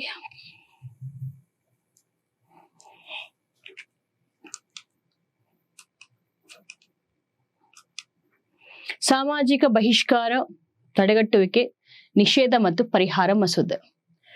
ಸಾಮಾಜಿಕ ಬಹಿಷ್ಕಾರ, ಸೋಷಿಯಲ್ ಬಾಯ್ಕಾಟ್ ಯಾಕೆ ಮಾಡ್ತಾರೆ ಅಂದ್ರೆ ಜಾತಿ, ಧರ್ಮ, ಓಕೆ, ಲಿಂಗ ಇವುಗಳನ್ನ ಆಧರಿಸಿ ತಾರತಮ್ಯ ಮಾಡೋದು, ಅವ್ರಿಗೆ ಅಸಹ್ಯ ಮಾಡೋದು, ಅವಮಾನ ಮಾಡೋದು, ಇಂಥವುಗಳನ್ನು ತಡೆಗಟ್ಟಬೇಕು ಅಂತ ಅಂದ್ಬಿಟ್ಟು ಏನ್ ಮಾಡಿದೆ ಕರ್ನಾಟಕ ಸರ್ಕಾರ ಈ ಒಂದು ಸಾಮಾಜಿಕ ಬಹಿಷ್ಕಾರ ತಡೆ ಮಸೂದೆ ಅಂತ ತಂದಿದೆ. ಸೊ ಇದ್ರ ಪ್ರಕಾರ ಯಾವುದೆಲ್ಲ ಸಾಮಾಜಿಕ ಬಹಿಷ್ಕಾರ ಆಗಿದೆ ಅಂದ್ರೆ, ಸೊ ಆ ಸಮುದಾಯ ಮಕ್ಕಳು, ಒಂದು ಸಮುದಾಯ ಅಂತ ಅನ್ಕೊಳ್ಳಿ, SC ಸಮುದಾಯದ ಮಕ್ಕಳು ಒಂದು ನಿರ್ದಿಷ್ಟ ಸಮುದಾಯದ ಕುಟುಂಬಗಳಲ್ಲಿರುವ ಮಕ್ಕಳೊಂದಿಗೆ ಜೊತೆಯಾಗಿ ಆಡುವುದನ್ನ ತಡೆಯುವುದು ಅಥವಾ ಅಡ್ಡಿಪಡಿಸೋದು. ಫಾರ್ ಎಕ್ಸಾಂಪಲ್, ಯಾವುದೋ ಒಂದು ಅಪ್ಪರ್ ಕ್ಲಾಸ್ ಮಗು ಆಟ ಆಡ್ತಾ ಇರುತ್ತೆ. ಸೊ ಇಲ್ಲೊಂದು ನಿಮ್ನ ಜಾತಿ, ಓಕೆ, ಸೊಸೈಟಿಯಲ್ಲಿ ನಾವು ಶ್ರೇಣೀಕರಣ ಮಾಡ್ಕೊಂಬಿಟ್ಟಿದ್ದೀವಿ. ಓಕೆ, ಕೆಳ ಜಾತಿ ಒಂದು ಮಗು ಆ ಮೇಲ್ಜಾತಿ ಮಗು ಜೊತೆ ಆಟ ಆಡೋದನ್ನ ನಿರ್ಬಂಧಿಸಿದ್ರೆ ಸೊ ಅದು ಸಾಮಾಜಿಕ ಬಹಿಷ್ಕಾರ ಆಗತ್ತೆ ಅಂತ ಹೇಳ್ತಾರೆ. ಓಕೆ, ಅವ್ರು ಹೇಳ್ಬೋದು, ನೀನು ಆ ಜಾತಿಯವ್ರ ಜೊತೆ ಆಟ ಆಡಕ್ ಹೋಗ್ಬೇಡ ಅಂತ ಹೇಳ್ಬಾರ್ದು, ಆ ಧರ್ಮದವ್ರ ಜೊತೆ ಆಟ ಆಡಕ್ ಹೋಗ್ಬೇಡ ಅಂತ ಹೇಳ್ಬಾರ್ದು, ಅದು ಸಾಮಾಜಿಕ ಬಹಿಷ್ಕಾರ ಆಗುತ್ತೆ. ನೀನು ಅವ್ನು ಒಳ್ಳೆಯವನೆಲ್ಲ ಅವನ ಜೊತೆ ಹೋಗ್ಬೇಡ ಅಂತಂದ್ರೆ ಸೊ ಅದನ್ನ ಸಾಮಾಜಿಕ ಬಹಿಷ್ಕಾರ ಅಂತ ಕರೀಲಿಕ್ಕಾಗಲ್ಲ. ಅವ್ನ ನಡತೆ ಸರಿ ಇಲ್ಲ, ಓಕೆ, ಆ ಮಗು ಕೆಟ್ಟ ಮಾತಾಡುತ್ತೆ, ನೀನ್ ಹೋಗ್ಬೇಡ ಅಂತ ಹೇಳಿದ್ರೆ that is not social boycott. Okay, if you are restricting the child, okay, based on religion, caste, okay, so it will be equivalent to social boycott. ಮತ್ತೆ ಅವಳ ಅಥವಾ ಅವನ ಸಮುದಾಯದ ಯಾವುದೇ ಸದಸ್ಯನನ್ನು ಸಮುದಾಯದಿಂದ ಹೊರ ಹಾಕುವುದು. ಓಕೆ, ಸೊ ಅವರ ಸಮುದಾಯದಿಂದ ಏನೋ ಇಂಟರ್ಕಾಸ್ಟ್ ಮದುವೆ ಮಾಡ್ಕೊಂಡ್ರು, ಸೊ ಏನೋ ವೃತ ಕಾರಣಗಳನ್ನ ಕೊಟ್ಟು ಹೊರ ಹಾಕೋದು. ನೈತಿಕತೆ, ಸಾಮಾಜಿಕ ಸ್ವೀಕಾರಾರ್ಹತೆ, ರಾಜಕೀಯ ಒಲವು, ಲಿಂಗತ್ವ ಇತರ ಯಾವುದೇ ಆಧಾರದಲ್ಲಿ ಸಮುದಾಯದ ಸದಸ್ಯರ ನಡುವೆ ತಾರತಮ್ಯ ಮಾಡುವುದು. ಓಕೆ, ಸೊ ಸಮುದಾಯದ ಸಾಮಾನ್ಯವಾಗಿ ನಿರ್ವಹಿಸುವ ಕೈಗೊಳ್ಳುವ ಮದುವೆ, ಶಾಸ್ತ್ರದ ಹಕ್ಕು, ಮರಣ, ಇನ್ನಿತರ ಧಾರ್ಮಿಕ ಕಾರ್ಯಗಳು, ಆಚರಣೆಗಳನ್ನು ಕೈಗೊಳ್ಳಲು ಸಮುದಾಯದ ಇತರೆ ಸದಸ್ಯರಿಗೆ ಅವಕಾಶ ನಿರಾಕರಿಸುವುದು, ತಿರಸ್ಕರಿಸುವುದು, ಇದೆಲ್ಲ ಆಗುತ್ತೆ. Everything is equal to social boycott. So okay, ಅದು ಒಂದೊಂದು ಟಾಪಿಕ್, ಒಂದೊಂದು ಪಾಯಿಂಟ್ ಕೂಡ ಓದ್ಕೊಳ್ಳಿ. ಮಸೂದೆಗಳನ್ನ ನೀವು ನೋಡಿ ಬೇಕಾದ್ರೆ. ಮಸೂದೆಗಳು ಹೆಂಗ್ ಕೇಳ್ತಿದ್ದಾನೆ ಗೊತ್ತಾ?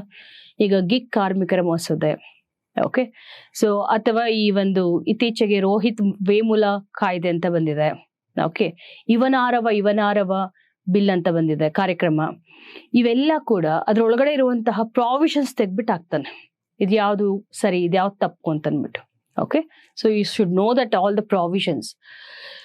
ಡೊಮೆಸ್ಟಿಕ್ ವರ್ಕರ್ಸ್ಗೆ, ಓಕೆ, ಅಂದ್ರೆ ಈಗ ಮೇಡ್ಗಳಿರ್ತಾರಲ್ಲಪ್ಪ ಡೊಮೆಸ್ಟಿಕ್ ವರ್ಕರ್ಸ್, ಅವ್ರಿಗೆ ಕೂಡ ಒಂದು ಕಾಯ್ದೆ ಬಂದಿದೆ. ಏನು ಅಂದ್ರೆ, ಸೊ ಒಂದು ಒಪ್ಪಂದ ಆಗ್ಬೇಕು.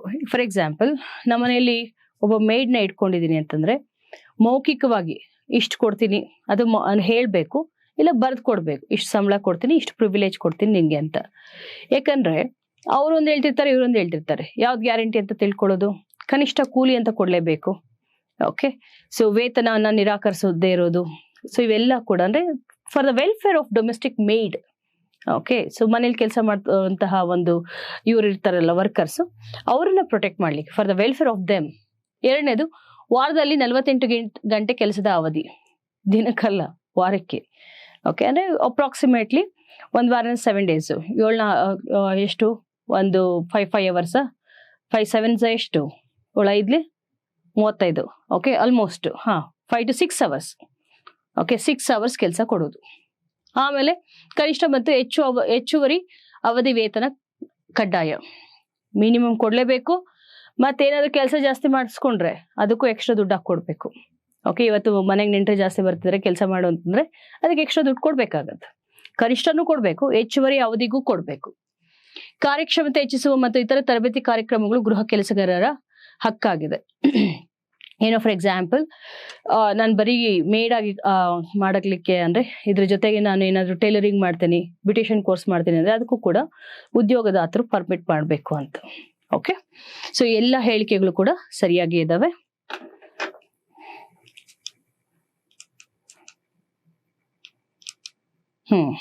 Jnanpith.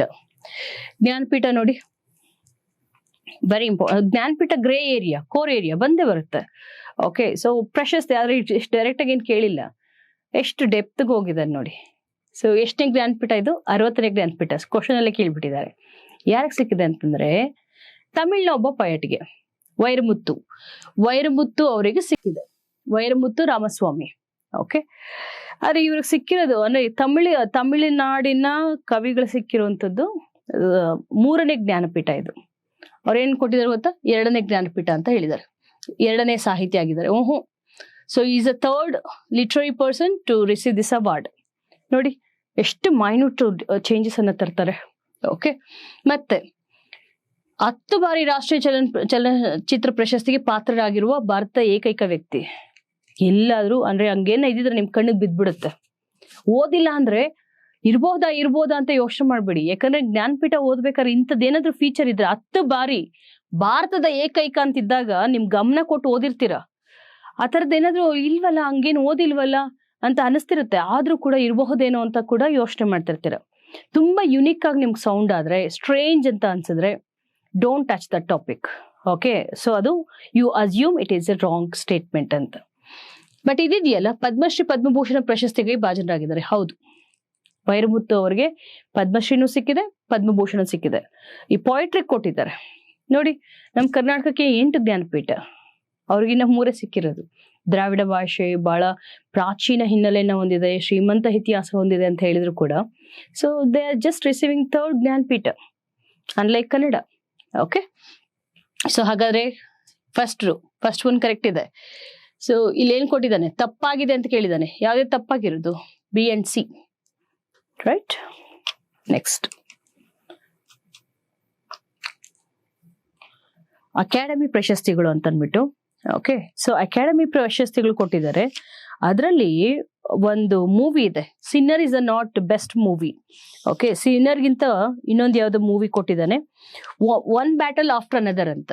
One battle after another, that is the best movie, Sinner ಅಲ್ಲ. ಮತ್ತೆ ಅತ್ಯುತ್ತಮ ಫೀಚರ್ ಫಿಲ್ಮ್ಸ್, ಸೆಂಟಿಮೆಂಟಲ್ ವ್ಯಾಲ್ಯೂ, ಇದು ಕರೆಕ್ಟ್ ಇದೆ. ಅತ್ಯುತ್ತಮ ಅನಿಮೇಟೆಡ್ ಕಿರುಚಿತ್ರ, ಓಕೆ, ಅದ್ಯಾವ್ದು? K-pop ಅಂತ ಇದೆ, K-pop ಅದು. ಸೊ ನೋಡಿ, ಇದು ಕೂಡ ಡೆಪ್ತಿಗೆನೆ ಹೋಗಿದ್ದಾನೆ. ಕೆಲವರೆಲ್ಲ ಅತ್ಯುತ್ತಮ ಚಿತ್ರ ನೋಡ್ಕೊಂಡು ಸುಮ್ಮನೆ ಆಗ್ಬಿಡ್ತಾರೆ ನೋಡಿ. ಆದ್ರೆ ಇಲ್ಲಿ ನೋಡಿ, ಅತ್ಯುತ್ತಮ ಚಲನಚಿತ್ರ ಎಲ್ಲರೂ ನೋಡ್ಕೋತಾರೆ, ಸಿನ್ನರ್ ಅಲ್ಲ. Okay, one battle after another ಅಂತ. ಇದೊಂದು ಗೊತ್ತಿದ್ರೆ ಏನು ಪ್ರಯೋಜನ ಇಲ್ಲ. ಯಾಕಂದ್ರೆ 4 A ಆಪ್ಷನ್ ಕೊಟ್ಟಿದ್ದಾನೆ. ಇದು ಗ್ರೂಪ್ ಬಿಗೆ ಸ್ವಲ್ಪ ಟಫ್ ಕೇಳಿದಾನೆ, ಇಲ್ಲ ಅಂತಿಲ್ಲ. ಓಕೆ, ಸೊ ಇದನ್ನು ಸೆಂಟಿಮೆಂಟಲ್ ವ್ಯಾಲ್ಯೂ ಇರೋದನ್ನ ಕೇಳಿದಾನೆ. ಮತ್ತೆ ಅತ್ಯುತ್ತಮ ಡಾಕ್ಯುಮೆಂಟರಿ ಫೀಚರ್ ಫಿಲಂ, ಇದು ಕರೆಕ್ಟ್. ನೋಬಡಿ ಅಗೇನ್ಸ್ಟ್ ಪುಟಿನ್ ಅಂದ್ರೆ ಈಗ ರಷ್ಯಾ ಉಕ್ರೇನ್ ವಾರ್ ಆಗ್ತಾ ಇದೆ. ಓಕೆ, ಸೊ ಈ ಒಂದು ರಷ್ಯನ್ ಆ ಒಂದು ಪ್ರೆಸಿಡೆಂಟ್ ಪುಟಿನ್ ಬಗ್ಗೆ ಬರೆದಿದ್ದಾರೆ ಅಂತಂದ್ರೆ ಮೂವಿ ಮಾಡಿದಾರೆ ಅಂದ್ರೆ ಇಂಪಾರ್ಟೆಂಟೇ ಇರುತ್ತೆ. ಅದನ್ನ ನೋಡ್ಕೊಂಡಿದ್ರೆ ಈಸಿಲಿ ಡಿ ಇತ್ತು ಅಂದ್ರೆ ಎ ಡಿ ಇದು ಒಂದೇ ಆಪ್ಷನ್ ಅಲ್ಲಿ ಇರೋದು, ಈಸಿಯಾಗಿ ನೀವು ಇದನ್ನ ಮಾರ್ಕ್ ಮಾಡ್ಬೋದು. Okay, so sorry sentimental value ಇದು ಕರೆಕ್ಟು, ಸೊ ಇದು ರಾಂಗ್. ಮತ್ತೆ ಸೊ ಅತ್ಯುತ್ತಮ documentary, okay this is wrong and this is wrong. ಯಾವ್ದು ಸರಿ ಇದೆ? ಸೊ ಬಿ ಅಂಡ್ ಇಲ್ಲೇನ್ ಕೇಳಿದಾನೆ? ಸಂಬಂಧ ತಪ್ಪಾಗಿ ಹೊಂದಿಸಲಾಗಿರುವ. ಓಕೆ, ಸೊ ಯಾವ್ದು ರಾಂಗ್ ಅಂತ ಅಂದ್ಬಿಟ್ಟು ರಾಂಗ್ ಯಾವುದು? ಎ ಮತ್ತೆ ಸಿ. ಓಕೆ, ಎ ಮತ್ತೆ ಸಿ. ಎ ಸಿ ಎಲ್ಲಿ ಇಲ್ವಲ್ಲ ಆ ತರ, ಯಾಕೆ ತಪ್ಪಾಗಿ ಹೊಂದಿಸಲಾಗಿರೋದು? ಅತ್ಯುತ್ತಮ ಚಿತ್ರ ಬಂದು one battle after another. Okay, so ಇದು ರಾಂಗ್. ಅತ್ಯುತ್ತಮ ಅಂತಾರಾಷ್ಟ್ರೀಯ ಫೀಚರ್ ಫಿಲಮ್ ಇದು ಕರೆಕ್ಟ್. ಮತ್ತೆ ಸೊ ಅತ್ಯುತ್ತಮ ಅನಿಮೇಟೆಡ್ ಕಿರುಚಿತ್ರ ಬಂದು K pop.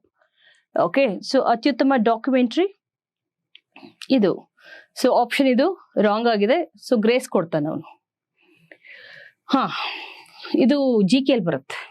Okay, current affairs ಅಲ್ಲಿ ಬರಲ್ಲ, ಯಾಕಂದ್ರೆ ಸ್ಟ್ಯಾಚ್ಯೂ ಆಫ್ ಯುನಿಟಿ ಅಂತ ಏನಿದೆ, ಓಕೆ, ಸೊ ಎತ್ತರದ ಏಕತೆಯ ಪ್ರತಿಮೆ, ಇದು 180 ಮೀಟರ್ಸ್ ಇರುವಂತದ್ದು, ಹಳೇದು, ಸುಮಾರು ವರ್ಷಗಳಿಂದ ಗುಜರಾತ್ ಅಲ್ಲಿ ಕೆವಾಡಿಯಾ ಎಂಬಲ್ಲಿ ನರ್ಮದಾ ನದಿಗೆ, ಸೊ ಈ ಒಂದು ನರ್ಮದಾ ನದಿಯ ದಂಡೆಯಲ್ಲಿ ಇದನ್ನು ಕಟ್ಟಲಾಗಿದೆ.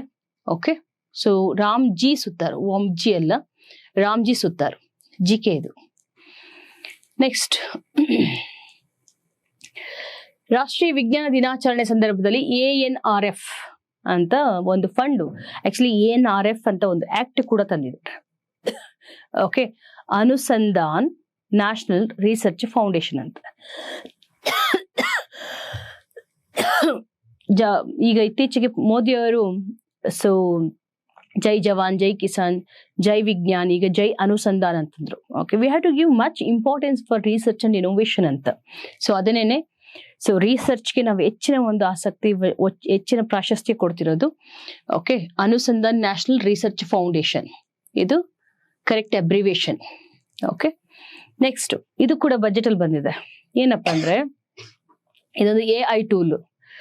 ರೈತರಿಗೆ ಏನೋ ಒಂದು ಇನ್ಫಾರ್ಮೇಶನ್ ಬೇಕು, ಮಳೆ ಯಾವಾಗ ಬರುತ್ತೆ, ಅಥವಾ ಏನೋ ಪ್ರವಾಹ ಬರಂಗಿದ್ಯಾ, ಚಂಡಮಾರುತ ಬರಂಗಿದ್ಯಾ, ತನ್ನ ಒಂದು ಏನೋ ಅಡಿಕೆ ಬೆಳೆದಿರ್ತಾನೆ, ಕಾಫಿ ಬೆಳೆದಿರ್ತಾನೆ, ಅಥವಾ ಇನ್ನೇನೋ ಭತ್ತ ಇವೆಲ್ಲ ಇರ್ತಾವಲ್ಲ, ಅದನ್ನ ಭದ್ರಪಡಿಸ್ಕೋಬೇಕು. ಮುನ್ಸೂಚನೆ ಮೊದಲೇ ಗೊತ್ತಾಗ್ಬೇಕು, ಮಳೆ ಬರಕ್ ಮುಂಚೆ, ಪ್ರವಾಹ ಬರಕ್ ಮುಂಚೆ, ಅಥವಾ ಬರ ಬರಕ್ ಮುಂಚೆ. ಈಗ ಎಲ್ಲಿನೂ ಎಫೆಕ್ಟ್ ನಮ್ಮನ್ನು ಕಾಡ್ತಿದ್ಯಲ್ಲ, ರೈತರಿಗೆ ಒಂದು ಸಂದೇಶ, ನೋಡ್ರಪ್ಪ ನೀರನ್ನ ಹಿತಮಿತವಾಗಿ ಬಳಸಿ. ಯಾಕೆ ಅಂದ್ರೆ ಎಲ್ಲಿನೋ ಇದೆ, ನೆಕ್ಸ್ಟ್ ಬರ ಬರುತ್ತೆ, ಇನ್ಫಾರ್ಮೇಶನ್ ಆಲ್ರೆಡಿ IMD ಇಂದ ಪಾಸ್ ಆಗ್ಬಿಟ್ಟಿದೆ. ಸೊ ಈ ರೀತಿ ಅವರಿಗೆ ಮುನ್ಸೂಚನೆ ಕೊಡೋದ್ರ ಮೂಲಕ ಅವರು ಸಿದ್ಧರಾಗ್ತಾರೆ. AI ಇದೆಯಲ್ಲ, AI ಟೂಲು, ಅದ್ರ ಹೆಸರು ಏನಪ್ಪ ಅಂತಂದ್ರೆ ಕೃಷಿ ವಿಸ್ತಾರ ಅಂತ, PM ಕಿಸಾನ್ ಭಾರತ್ ವಿಸ್ತಾರ್ ಅಂತ ಅಂದ್ಬಿಟ್ಟು PM ಭಾರತ್ ವಿಸ್ತಾರ್ ಅಂತ. ಇತ್ತೀಚೆಗೆ AI ಟೂಲ್ ಅನ್ನು ಮೊನ್ನೆ ಬಜೆಟ್ ಅಲ್ಲಿ 2026 ಬಜೆಟ್, ಯೂನಿಯನ್ ಬಜೆಟ್ ಅಲ್ಲಿ ತಂದಿದ್ದಾರೆ. ಅದನ್ನ ಕೇಳಿದೆ. ಬಜೆಟ್ ಅಲ್ಲಿ 2 ಕ್ವಶನ್ ಬಂದಿದೆ, ಬಯೋಫಾರ್ಮಾ ಶಕ್ತಿ ಒಂದು, ಮತ್ತೆ ಕಿಸಾನ್ ವಿಸ್ತಾರ್ ಒಂದು, ಭಾರತ್ ವಿಸ್ತಾರ್. AI ಆಧಾರಿತ ಡಿಜಿಟಲ್ ವ್ಯವಸ್ಥೆ. ಓಕೆ, ಏನಕ್ಕೆ ಅಂದ್ರೆ ರೈತರಿಗೆ ಹವಾಮಾನ ಮುನ್ಸೂಚನೆ ಮತ್ತೆ ಮಾರುಕಟ್ಟೆ ದರ ಇದೆ, ಬೆಳೆ ಬಗ್ಗೆ ಸಲಹೆ ಕೊಡೋದು, ಎಲ್ಲದನ್ನು ಕೂಡ ಕೊಡುತ್ತೆ. ಅದು ರೀಜನಲ್ ಲ್ಯಾಂಗ್ವೇಜ್ ಅಲ್ಲಿ ಕೊಡುತ್ತೆ. ಈಗ ನಮ್ ಕರ್ನಾಟಕದ ರೈತ ಅಂದ್ರೆ ಕನ್ನಡದಲ್ಲಿ ಕೊಡ್ತಾರೆ, ಗುಜರಾತಿ ರೈತ ಅಂದ್ರೆ ಗುಜರಾತಿ ಭಾಷೆಯಲ್ಲಿ ಕೊಡುತ್ತೆ ಇನ್ಫಾರ್ಮೇಶನ್. ಓಕೆ, ಅದೇನೆ ಸೊ ಭಾರತ್ ವಿಸ್ತಾರ್. ಈ ಒಂದು ಏಷ್ಯನ್ ಶೂಟಿಂಗ್ ಚಾಂಪಿಯನ್ಶಿಪ್ ಅಲ್ಲಿ ಗರ್ಭಿಣಿ, 8 months ಗರ್ಭಿಣಿ, ಸೊ ಅವರು ಮೇಘನಾ ಸಜ್ಜನರ್ ಅಂತ ಅಂದ್ಬಿಟ್ಟು, ಇದೆಲ್ಲ ಕೂಡ so February March current affairs. ಅವರಿಗೆ ಕಂಚಿನ ಪದಕ ತಗೊಂಡ್ರಂತೆ. ನಿಮ್ಗೆ ಇನ್ನೊಂದು ಗೊತ್ತಾ, ಈ ಸೀನಿಯರ್ ಶೂಟರ್ ಟೀಮಿಗೆ ಆಯ್ಕೆ ಆಗಿರುವಂತ ಫಸ್ಟ್ ಕರ್ನಾಟಕ ವುಮೆನ್ ಗೊತ್ತಾ? ನಮ್ಮ ಕರ್ನಾಟಕದಿಂದ ಈ ಒಂದು ಸೀನಿಯರ್ ಶೂಟರ್ ಟೀಮಿಗೆ ಆಯ್ಕೆ ಆಗಿರುವಂತ ಮೊಟ್ಟ ಮೊದಲ ಕರ್ನಾಟಕದ ಮಹಿಳೆ. ಸೊ ಇವರು ಯಾವ ಒಂದು ವಿಭಾಗದಲ್ಲಿ ಅಂದ್ರೆ 10 meters ಏರ್ ಪಿಸ್ತೂಲ್ ಇದರಲ್ಲಿ ಆಯ್ಕೆ ಆಗಿದ್ದಾರೆ. ಓಕೆ, ಸೊ ಈ ತರದ್ದೇನಾದ್ರೂ ಐತಿಹಾಸಿಕ ದಾಖಲೆ ಮೆರೆದಾಗ ಅದು ಪರೀಕ್ಷಾ ದೃಷ್ಟಿಯಿಂದ ತುಂಬಾ ಇಂಪಾರ್ಟೆಂಟ್ ಆಗುತ್ತೆ. ಓಕೆ, ನೆಕ್ಸ್ಟ್ ನೋಡಿ, ಇದೊಂದು ಸ್ವಲ್ಪ ಹಳೇ ಕರೆಂಟ್ ಅಫೇರ್ಸ್ ಅಂದ್ರೆ 100th ಮಿಷನ್ ಆಫ್ ಇಸ್ರೋ 2025 ಅಲ್ಲಿ, ಇದು 26 ಅಲ್ವಾ, 1 ವರ್ಷದ ಹಿಂದಿನ ಕರೆಂಟ್ ಅಫೇರ್ಸ್ ಕೇಳಿದ್ದಾರೆ, 1.5 ವರ್ಷದ ಹಿಂದಿಂದು. ಆಲ್ಮೋಸ್ಟ್ ಇದು ಏಪ್ರಿಲ್ ಅಂತಂದ್ರೆ 1 ವರ್ಷ 4 ತಿಂಗಳಾಗಿದೆ ಅಂತ ಅನ್ಕೊಳ್ಳಿ, 3 ತಿಂಗಳಾಗಿದೆ ಅಂತ, ಸ್ವಲ್ಪ ಹಳೇದು. ಬಟ್ ಇದರ ಒಂದು ಐತಿಹಾಸಿಕ ದಾಖಲೆ ಜಾಸ್ತಿ ಇದೆ. ಏನು, 100th ಮಿಷನ್ ಆಫ್ ಇಸ್ರೋದು 100ನೇ ಒಂದು ಉಡಾವಣೆ. ಅದು ಯಾವುದು, GSLV. ಓಕೆ, GSLV ಒಂದು ರಾಕೆಟ್ ಮೂಲಕ F-15 ಮೂಲಕ ಉಡಾವಣೆ ಮಾಡಿರೋದು. ಸೊ ಸ್ಯಾಟಲೈಟ್ ಯಾವ್ದು ಗೊತ್ತಾ, NVS ಅಂತ, navigation satellite 2. So 7 satellite constellation ಅದು. ಸೊ ನ್ಯಾವಿಗೇಷನ್, ನಾವಿಕ ವ್ಯವಸ್ಥೆಗೋಸ್ಕರ ಉಡಾವಣೆ ಮಾಡಲಾದಂತಹ ಒಂದು ಉಪಗ್ರಹ ರಾಕೆಟ್ ಯಾವುದು, GSLV F-15. ರಾಕೆಟ್ಸ್ ಅಲ್ಲಿ ನಮ್ಗೆ GSLV, PSLV ಇದೆ. PSLVಗಳು ಮತ್ತೆ GSLV ಎರಡೂ ಸೇರಿದ್ರೆ ಉಡಾವಣೆ ಇದು 100ನೇ ಉಡಾವಣೆ. ಆದ್ರೆ ಬರೀ GSLVಗಳದ್ದು ತಗೊಂಡ್ರೆ ಇದು 17ನೇ ಉಡಾವಣೆ. ಇದು ಸರಿಯಾಗಿದೆ. ಆದ್ರೆ ನೂತನ ಅಧ್ಯಕ್ಷರಾಗಿ ನೇಮಕಗೊಂಡಿರೋದು ಶಿವನ್ ಅಲ್ಲ, ಈಗಿರೋದು ಯಾರು, ನಾರಾಯಣನ್. ಓಕೆ, ಅವ್ರ ಟೈಮಲ್ಲಿ ಇದು ಉಡಾವಣೆ ಆಗಿತ್ತು, ನಾಟ್ ಶಿವನ್. ಸೊ ಇದು ರಾಂಗ್. ಏನ್ ಕೇಳಿದಾನೆ, ಸರಿಯಾಗಿವೆ ಅಂದ್ರೆ 1 and 2 ಕರೆಕ್ಟ್ ಇದೆ, A and B. ವಿದ್ಯಾರ್ಥಿ ಇಂದಿರಾ ಕ್ಯಾಂಟೀನ್. ಓಕೆ, ಸಿದ್ದರಾಮಯ್ಯ ಸರ್ಕಾರದಲ್ಲಿ ಇದೊಂದು ಅದ್ಭುತವಾದಂತಹ ಒಂದು ಯೋಜನೆ. ಯಾಕಂದ್ರೆ ಈ ಬೆಂಗಳೂರಲ್ಲಿ ಇಂದಿರಾ ಕ್ಯಾಂಟೀನ್ ಅಲ್ಲಿ ಅತಿ ಹೆಚ್ಚಿನ ಒಂದು ಜನಸಂದಣಿ ಇರೋದು, ಎಸ್ಪೆಷಲಿ ಬೆಂಗಳೂರಿನ ವಿಜಯನಗರ ಚಂದ್ರ ಲೇಔಟ್ ಭಾಗ ಇದೆಯಲ್ಲ, ಹೆಚ್ಚು ಅಲ್ಲಿ ಬರುವಂತಹ ವ್ಯಕ್ತಿಗಳು ಯಾರಾಗಿರ್ತಾರೆ ಅಂದ್ರೆ ಸಿವಿಲ್ ಸರ್ವಿಸ್ ಆಸ್ಪಿರೆಂಟ್ಸ್ ಅಂತ. Okay, because no money in the pocket. 10 ರೂಪಾಯಿಗೆ 5 ರೂಪಾಯಿಗೆ ಊಟ ಸಿಗೋದು ಇಂದಿರಾ ಕ್ಯಾಂಟೀನ್ ಅಲ್ಲಿ. ಓಕೆ, ಸೊ ನಾಲಿಗೆ ರುಚಿಸ್ತಿದ್ರು ಪರವಾಗಿಲ್ಲ, ಹೊಟ್ಟೆ ತುಂಬಿಸ್ಕೋಬೇಕಲ್ಲ. ಆ ಕಡು ಕಷ್ಟದಲ್ಲಿ ಮಕ್ಕಳು ಸೊ ಜೀವನ ನಡೆಸ್ತಿರ್ತಾರೆ, because for some aim in their life. Okay, ಹಾಗಾಗಿ ಇಲ್ಲಿ ನೋಡಿದ್ರು ಬೆಂಗಳೂರಲ್ಲಿ ಇಷ್ಟೊಂದು ವಿದ್ಯಾರ್ಥಿಗಳು ಪಾಪ ಕಷ್ಟ ಇದೆ. ಸೊ ಬಂದ್ ಹಿಂಗೆ ಇಂದಿರಾ ಕ್ಯಾಂಟೀನ್ ಅಲ್ಲಿ ಬಂದು ಊಟ ಮಾಡ್ತಿದ್ದಾರೆ, ಇವ್ರಿಗೆ ಸ್ಪಂದಿಸ್ಬೇಕು ಅಂತ ಅಂದ್ಬಿಟ್ಟು ಸೊ ವಿದ್ಯಾರ್ಥಿಗಳಿಗೇನೆ ಇಂದಿರಾ ಕ್ಯಾಂಟೀನ್ ಅಂತ ಬೆಂಗಳೂರಲ್ಲಿ 2 ತೆರೆದಿದ್ದಾರೆ. ವಿದ್ಯಾಕಾಶಿ ಯಾವುದು ಬೆಂಗಳೂರಿಗಿಂತ ಜಾಸ್ತಿ ಇರೋದು ಧಾರವಾಡದಲ್ಲಿ. ಅಲ್ಲಿ ಬಡತನೂ ಜಾಸ್ತಿ, ಉತ್ತರ ಕರ್ನಾಟಕ ಭಾಗದ ಮಕ್ಕಳು ಹೆಚ್ಚು ಬಂದು ಅಲ್ಲಿ ನಿಲ್ಸಿರ್ತಾರೆ, ಕಾಸ್ಟ್ ಆಫ್ ಲಿವಿಂಗ್ ಕಮ್ಮಿ ಇದೆ ಅಂತ ಅಂದ್ಬಿಟ್ಟು. ಧಾರವಾಡದಲ್ಲಿ 4 ಇಂದಿರಾ ಕ್ಯಾಂಟೀನ್, ಬೆಂಗಳೂರಲ್ಲಿ 2 ವಿದ್ಯಾರ್ಥಿ ಕ್ಯಾಂಟೀನ್ಗಳನ್ನ ತೆರೆಯಲಾಗಿದೆ. ವೆರಿ ಗುಡ್ ಇನಿಷಿಯೇಟಿವ್, ಅದನ್ನ ಕೇಳಿದ್ದಾರೆ. ಓಕೆ, ಸೊ ಧಾರವಾಡದಲ್ಲಿ 4, ಬೆಂಗಳೂರಲ್ಲಿ 2. ರೈಟ್, ನೋಡಪ್ಪ, ಎಲ್ಲರೂ CIC ನೆನ್ಪಿಟ್ಕೋತೀವಿ, CEC-ನ ಚೀಫ್ ಎಲೆಕ್ಷನ್ ಕಮಿಷನರ್ನ. ಆದ್ರೆ ಇವ್ಲೇನ್ ಕೇಳಿದನ್ ಗೊತ್ತಾ, ಮುಖ್ಯ ಚುನಾವಣಾ ಆಯುಕ್ತರನ್ನ ಅಷ್ಟೇ ಕೇಳಿ ಸುಮ್ಮನಾಗ್ಲಿ, ಅವನೇ ಕೊಟ್ಬಿಟ್ಟು ಮುಖ್ಯ ಚುನಾವಣಾ ಆಯುಕ್ತರನ್ನ ಇನ್ನಿಬ್ರು EC-ಗಳಿದಾರಲ್ಲ ಅವ್ರನ್ನ ನೆನ್ಪಿಟ್ಕೋಬೇಕಂದ್ರೆ ಎಷ್ಟಂತ ಹೆಸರುಗಳು ನೆನ್ಪಿಟ್ಕೊಳ್ಳೋದು. 5 ಜನ ಇದ್ರೆ ನೆನ್ಪಿಡೋದು ಕಷ್ಟ, ಇವ್ರಿಬ್ರೇ ಇದಾರಲ್ಲ. So we have to remember, ಅದು ರೀಸೆಂಟ್ ಆಗಿ ಅಪಾಯಿಂಟ್ಮೆಂಟ್ ಆಗಿದೆ, ಅದು ಪ್ರಾಬ್ಲಮ್. ಹಳೆ ಅಪಾಯಿಂಟ್ಮೆಂಟ್ಸ್ ಆಗಿದ್ರೆ ಕರೆಂಟ್ ಅಫೇರ್ಸ್ ಅಲ್ಲಿ ಬರ್ತಾ ಇರ್ಲಿಲ್ಲ. ಅದು 5 ವರ್ಷ ಟೆನ್ಯೂರ್ ಇರುತ್ತಲ್ಲ, ಸೊ ಇವ್ರದ್ದು ರೀಸೆಂಟ್ ಅಪಾಯಿಂಟ್ಮೆಂಟ್ಸ್ ಆಗಿರೋದ್ರಿಂದ ಸೊ ಇದು ನಿಮಗೆ ಗೊತ್ತಿರ್ಬೇಕು. ಸುಖ್ಬೀರ್ ಸಂಧು, ಓಕೆ, ಮತ್ತೆ ವಿವೇಕ್ ಜೋಶಿ, ಇವರಿಬ್ರು ಹೊಸದಾಗಿ 1+2 ಇರ್ತಾರಲ್ಲ, 1 CEC ಮತ್ತೆ ಇನ್ನಿಬ್ರು EC-ಗಳು. ಸೊ ಅದರಲ್ಲಿ ಒಂದು ಸುಖ್ಬೀರ್ ಸಂಧು ಮತ್ತು ವಿವೇಕ್ ಜೋಶಿ. ಯಾವುದು ಆಪ್ಷನ್ A and D ಎಲ್ಲಿದೆ? Option A. ಅಂಕೇಗೌಡ್ರಿಗೆ ಯಾವ ಪುರಸ್ಕಾರ ಸಿಕ್ಕಿರೋದು? ಪದ್ಮಶ್ರೀ. ಸೊ ಪುಸ್ತಕ ಮನೆ ಅಂತ ಅಂದ್ಬಿಟ್ಟು, ಓಕೆ, ಅವ್ರದ್ದೇ ಆದಂತಹ ಒಂದು ಇದಿದೆ ಲೈಬ್ರರಿ. ಓಕೆ, ಸೊ ಬಹಳಷ್ಟು ಪುಸ್ತಕಗಳನ್ನು ಸಂಗ್ರಹಿಸಿಟ್ಟಿದ್ದಾರೆ. ಇವರು ಪುಸ್ತಕ ಮನೆ ಗ್ರಂಥಾಲಯದ ಸ್ಥಾಪಕರು. S, of course.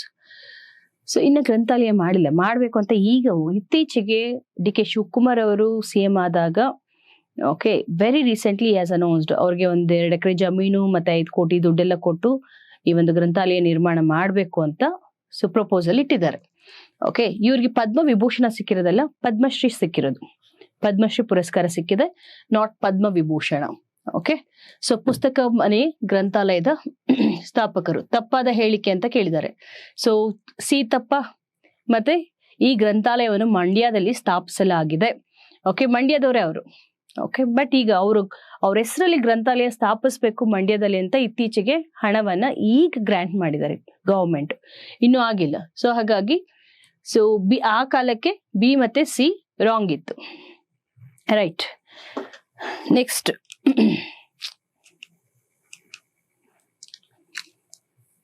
ಎಷ್ಟು ಕ್ವಶನ್ಸ್ ಇದೆ ನೋಡಿ. KE ಅಂದ್ರೆ ಹೀಗೆ, highest number of questions you will get it from current affairs. Okay, ಬೇರೆ ಸಬ್ಜೆಕ್ಟ್ಸ್ಗೆ ವೆಯ್ಟೇಜ್ ನೀವು ಕೊಡೋದು, ಓಕೆ, 2 ಸಬ್ಜೆಕ್ಟ್ 3 ಸಬ್ಜೆಕ್ಟ್ ಕೊಡೋದನ್ನ ಇದು ಒಂದಕ್ಕೆ ಕೊಡಬೇಕಾಗುತ್ತೆ. ಯಾಕಂದ್ರೆ 100 ಮಾರ್ಕ್ಸ್ ಅಲ್ಲಿ 100 ಕ್ವಶನ್ಸ್ ಅಲ್ಲಿ 30 questions from current affairs, remaining 70 questions from all other 7 subjects. Okay, 8 subjects ಅಲ್ಲಿ ಒಂದೇ ಸಬ್ಜೆಕ್ಟ್ ಇಂದ 30 ತೆಗಿತಾನೆ. Minimum 25, maximum 35. ಎಷ್ಟು ಕ್ವಶನ್ಸ್ ಒಂದೇ ಪೇಪರ್ ಅಲ್ಲಿ ಡಿಸ್ಕಸ್ ಮಾಡ್ತಾ ಇದ್ದೀನಿ, ನೀವೇ ನೋಡಿ. ಸೊ ಎಷ್ಟು ಮಹತ್ವ ಇದೆ ಪ್ರಚಲಿತ ವಿದ್ಯಮಾನಗಳಿಗೆ ಅಂತ. ನೆಕ್ಸ್ಟ್ UNEP, ನಿಮ್ಗೆ ಗೊತ್ತು ಜೂನ್ 5 ಅಲ್ಲಿ ಎನ್ವಿರಾನ್ಮೆಂಟ್ ಡೇ ಅಂತ ಮಾಡ್ತೇವೆ. ಸೊ ಇದರ ಆತಿಥ್ಯ ವಹಿಸಿದ್ದು ಯಾವುದು ಅಂದ್ರೆ ಅಜರ್ಬೈಜಾನ್ ದೇಶ ಆತಿಥ್ಯ ವಹಿಸಿದ್ದು. Very straight question. ಓಕೆ, ಸಾಮಾನ್ಯವಾಗಿ ಎಲ್ಲರೂ ಓದ್ಕೊಂಡಿರ್ತಾರೆ. ನೆಕ್ಸ್ಟ್